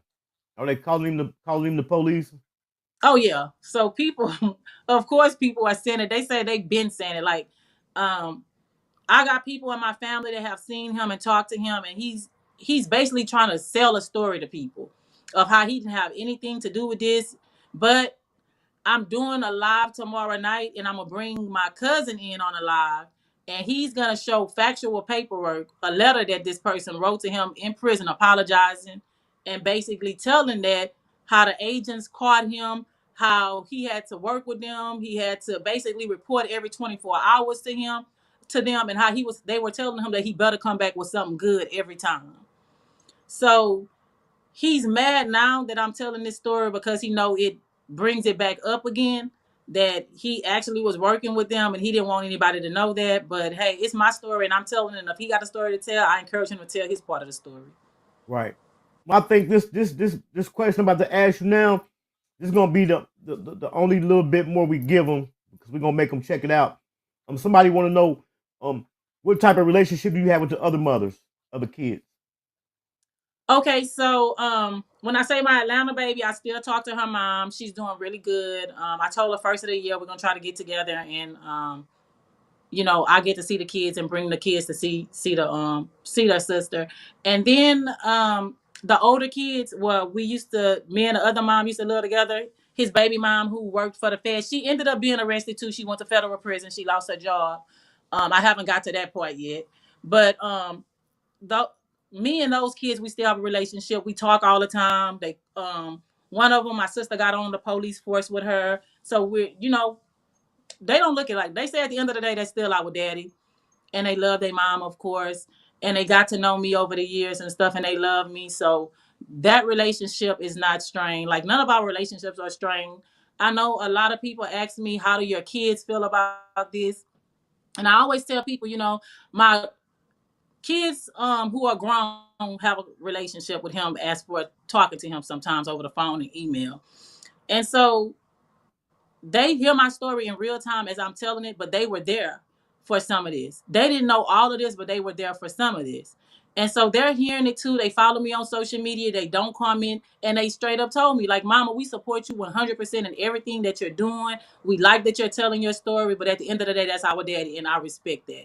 Because I would never tell my kids or anybody kids not to have a relationship with their father. We make mistakes. We do things. But at the end of the day, our relationship is over, but I want them to still have that relationship with him. And when he comes home, if that's what it is, then that's what it is. But as for me and him, it's nothing. Right. Do you think that you were so caring and accepted the other kids kind of because he was lacking so much, lacking in their life? Because Well, I did that because I felt like, he was going around victimizing people. And I felt bad for these people. Like, you're victimizing people that are basically like your daughter's age out there. And people was like, oh, they had to have known about you, this and that. But I know him. I know what kind of manipulator he is. I know what lies he probably had told to these females. So at the end of the day, he was the person to blame. And I felt like he should have been responsible for his actions. I was literally sitting here, literally telling him, hey, okay, so we need to do this DNA test on this baby. Like, I'm standing by you, trying to support you, and you steady lying and playing in my face. Like, you steady was just lying and playing in my face. So it was like no respect. He would lie to me before he tell me the truth. He would swear to God he didn't know these people. He never met these people. They're lying. Oh, they're trying to scam money out of me. And just, it was always something, but it was never him. It was never him. He even was trying to deny the kids that the DNA test proved was his. Yes, he said, I don't know how they did that. He said the people, he told me the people was lying too. He was like, it's no way. I never, and then he said he never messed with them. And then it went from I never messed with them to if I did something like that, I had to be drunk and out of my mind. So it was just always something. It was always something. He was lying. I was having to go talk to attorneys for him for these paternity suits. It was just a lot of stuff. And I was basically drained, but I still had to keep going. I had my kids. I live for my kids. I love my kids. I do anything for them. So, you know, at the end of the day, everything was for them. And this guy, he was pretty popular, wasn't he? Oh yeah. They started calling him the king, had gave him a day in Houston. Everybody knew him. Like he had become a household name in the city of Houston. Everybody wanted to go to wherever he was at, they was coming. People was showing up. It was crazy. It was real crazy. I couldn't understand like why? Like why? But he had a good mouthpiece. Everybody trusted him, everybody believed him. And it's just one of those crazy things where you just don't know who you really dealing with. Right. And do you have a schedule where you upload your stories? No, I actually don't. So I try to tell people, they be like, "Could you do another one again?" Well, I work a night job, so I'm a shift manager. So I work 7 days on and 7 days off. And so I was on my off days last week. Last night started my first night off. But I don't have a schedule. It's basically how I feel once I wake up for the day and get dressed and start moving around if I'm gonna do something. But yeah, they've been putting a lot of pressure on me. Right. And how do you feel like the platform and the people are taking to your story? I mean, I'm elated about that because I get so many messages every single day. I'm getting messages from young girls, from older women, from people just basically telling me thank you for the story. Like the story is something that I'm going through right now, or the story is something that I've been through. The story is helping us. The story is giving hope. And so it's a true story. It really happened. It's my life and stuff. And I didn't know that it was going to inspire so many people. And I'm happy that it has done that because I feel like the youth is our future. And that's one thing that I'm working on too, is being able to go back into the schools in my area and, tell my story and have people come and tell the story too. Because I think people are not keeping it real with our youth. That's why they're turning to the streets more and more and more these days. And so for me, because I have kids and I keep it real with them, I want to keep it real with all the kids, the youth that's coming up in the world. They need to be aware of the dangers that are lurking in the streets that they might not know about, because that's exactly what happened to me. Right. I feel that same way. So is there anything else you want to do outside of getting your program started? Well, actually, I want to start a podcast. It's been one of my things since I was incarcerated. I had talked about starting a podcast. I think that I'm gonna try to do that beginning of the year. I'm gonna start trying to get my stuff together where I can start a podcast, and I'm brainstorming right now on a name for it. But eventually, yeah, I have a podcast. You already got the name for it. You didn't turn that into a brand. And it's already in the algorithm. Married to an Yeah. FBI informant. Yeah, Oh, so I think about that as a name for it. But yeah, I want the my podcast to be the empowerment for women. I want to talk to the women who've been incarcerated like me. I feel like we need more platforms where people tell their stories. Like for me, it was a lot of shame associated with this relationship, a lot of guilt. I didn't talk about it. But I just remember when I was incarcerated and I looked around in the room and it was a room full of women that was just like me. Some kind of way that done fell victim to a man, and in some cases, they had taken cases for a man, and the man was free, and they was sitting in prison, hadn't heard from him. He hadn't put a dollar on their books, and it was a sad story. And so even though we were not relatable, we were still relatable in that way. So different women from different walks of life, all sitting in prison behind most likely a man. And when can the people be expecting the book? I'm still working on it. I've been actually working on this book for 2 years, y'all. Something happened with parts of the book. I'm not gonna tell y'all, but I'm still working through. I'm trying to get it done. It's probably not gonna be just one book. It's probably gonna end up being multiple. Right. And what can the people out there do to support you? What would you prefer to do? Follow Just your TikTok? follow me on TikTok. Like my stories. When I finish with this series, I'm gonna start telling a new series, and it's gonna be based off of my time being incarcerated. Okay. And tell the people the name of your TikTok again? At Kalitha Bush 1. That's what's up. You got anything coming up far as with the reform? I have a meeting with them on Monday, which we get together. No, Tuesday. We get together once a month and we talk about things. They're putting a brand new newsletter paper out now, and so I know they're gonna do a story on me. I'm waiting for them to interview me there. I have so many people that have reached out to me from organizations wanting me to join their organization. Also, it's so many people that want me to come on their podcast or to tell my story on their platform, and so I just have to schedule this stuff out. Even though I have those 7 off days, I'll be busy in those 7 off days. But I definitely want to make my rounds with everybody. And in the beginning, when I asked you about people being informants, you said you thought that's what people was doing. But now that you Yeah, I know, didn't. go ahead, go ahead. Yeah, I pretty much didn't know too much about the that game at that time. So when he was telling me that stuff, it wasn't no big deal. Like I had my own stuff going on in my life. It was no big deal what he was talking about. Basically, this is what people do, because that's what it seemed like. This is what people do. And when the phone was ringing, it was definitely to me what people do. Right. And now that you've been there and you've been in prison, how do you feel about it?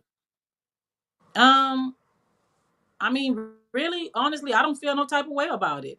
I kind of feel this way. I feel like when people are committing crimes and you're doing things with other people, it's always that risk and that chance that you're taking that you're going to be caught.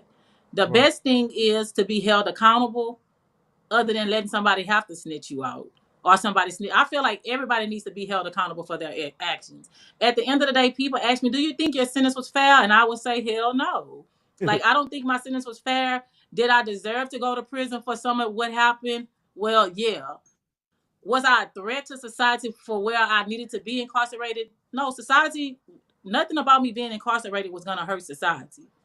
But at the end of the day, I had to be held responsible for my actions, the part that I played. People lost money in this. It hurt people, businesses, families, and everything. One person orchestrated all this stuff with us, the little millions behind him. So at the end of the day, I had to be held accountable for my actions. I'm telling my story because I know how notorious our government is. They'll put this story out on you, and it's not the backside of the story. It's their fancy word and what they're saying. And I just wanted to tell my story because I felt like, it was my time to put it out there so people could hear, hey, this is how everything actually went down. This was the whole play the whole time. Right. So did you ever find out what the agents was doing with the information that he was giving them, and that the guys locked up was giving them? Was they actually going and pursuing those people? I know for a fact they wanted to in most cases, but I don't know what was happening past that. Like I told you, they were calling back on the phone several times saying, hey, the person, they came out here, but they were supposed to come back. They never came back. So I don't know if the work proceeded or if it didn't proceed, because a lot of times I didn't hear from these people again. Wow, that's crazy. I'm glad you home. You definitely went through a lot. I'm definitely waiting on that book to come out. I'm gonna catch up Thank with you. I'm gonna catch up with the rest of the series. I'm gonna catch up with the rest of the series tonight. Like I told you when we first came in, it's a long story. It's complex. I don't want to hold you long, so we definitely gonna have to do it again. You Okay. gotta give the people time to go and check out the series so they can have more questions. Okay. All right, man. That's what's up. I definitely appreciate you for coming through. And I'm gonna be in contact. Thank you. And I appreciate you for having me. Okay, thank you. Y'all make sure y'all go over to TikTok and follow Chhyld the Bushman and get the story. She about to say she dropping one. I think said tomorrow night. It's definitely out tonight. Hold on, I'll add you back up. Boom. You say when? I'm Tonight? gonna drop one tonight. I'm finna get ready to record it right now. All Because right, I y'all know make people sure. been hitting me up all day about it. So I'm finna go ahead on and drop part 50. Okay. The link is pinned at the top, man. Y'all make sure y'all go over there and follow her and start following the series. All right, thank you. Okay, thank you. Yeah. That's what's up, man. Y'all make sure y'all slide over there. She said she dropping one tonight. Also, coming up Tuesday, we got a dope guest coming up. We going back to the beginning of the internet era. We got Gutter TV coming. Him and C Mad. They just dropped a project called Belly. If y'all haven't checked out my interview I got with C Mad, make sure y'all go and check it out. But we got Gutter TV coming up Tuesday. That's at the beginning of the internet, the DVD era. It's going up. So we definitely got a pioneer in the house. Y'all don't really want to ask too many questions because I have watched the series and I want y'all to go watch it. But I just wanted her to kind of I just wanted y'all to kind of like get a gist of the story to encourage y'all to go over and check out the series. Check out the series, man. She's definitely a good storyteller. Yeah, that Belly fire. I've been sharing it. But yeah, we got Gutter TV coming. Like I told y'all, if y'all ain't checked out my interview with C Mad, man, go check it out. We definitely gonna have to get him back on the platform because they dropping these projects. But man, go over there. It's a dope series. She's working on the book, and that lets y'all know right there how popular snitching is. Niggas is snitching. Motherfuckers be out here and talk all that stuff about they standing on business. Niggas is in there snitching, and they paying. They're trying to get out of jail. Y'all know we was just recently trending on the internet about third-party cooperation. So we know third-party cooperation is a thing and it's a business. It's companies out there that's working with guys that's locked up to do third-party cooperation, and they paying big money, man. And they paying big money. Hold on, let me hit this video for y'all. Y'all can get a for the people who came in late, man. Y'all go over there and follow Chhyld the Bush. Hello everyone, it's your girl in the flesh, Chhyld. And if you haven't already, go check out my viral series on TikTok at Chhyld the Bush 1, Married to an FBI Informant, where I detail my life all the way down to my demise of being married to an FBI informant. And if you haven't heard, now you know, your girl be Hankin.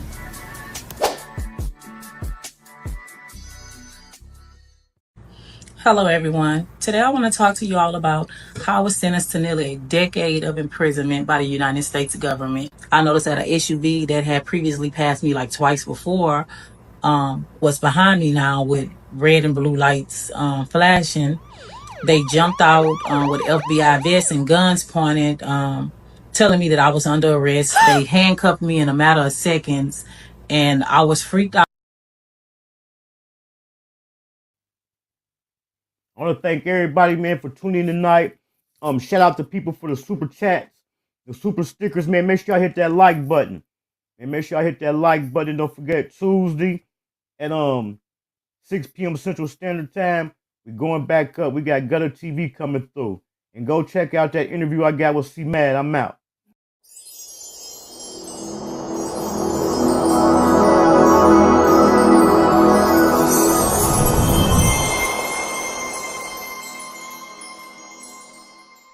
I'm gonna go ahead and give everybody like a definition of hanking.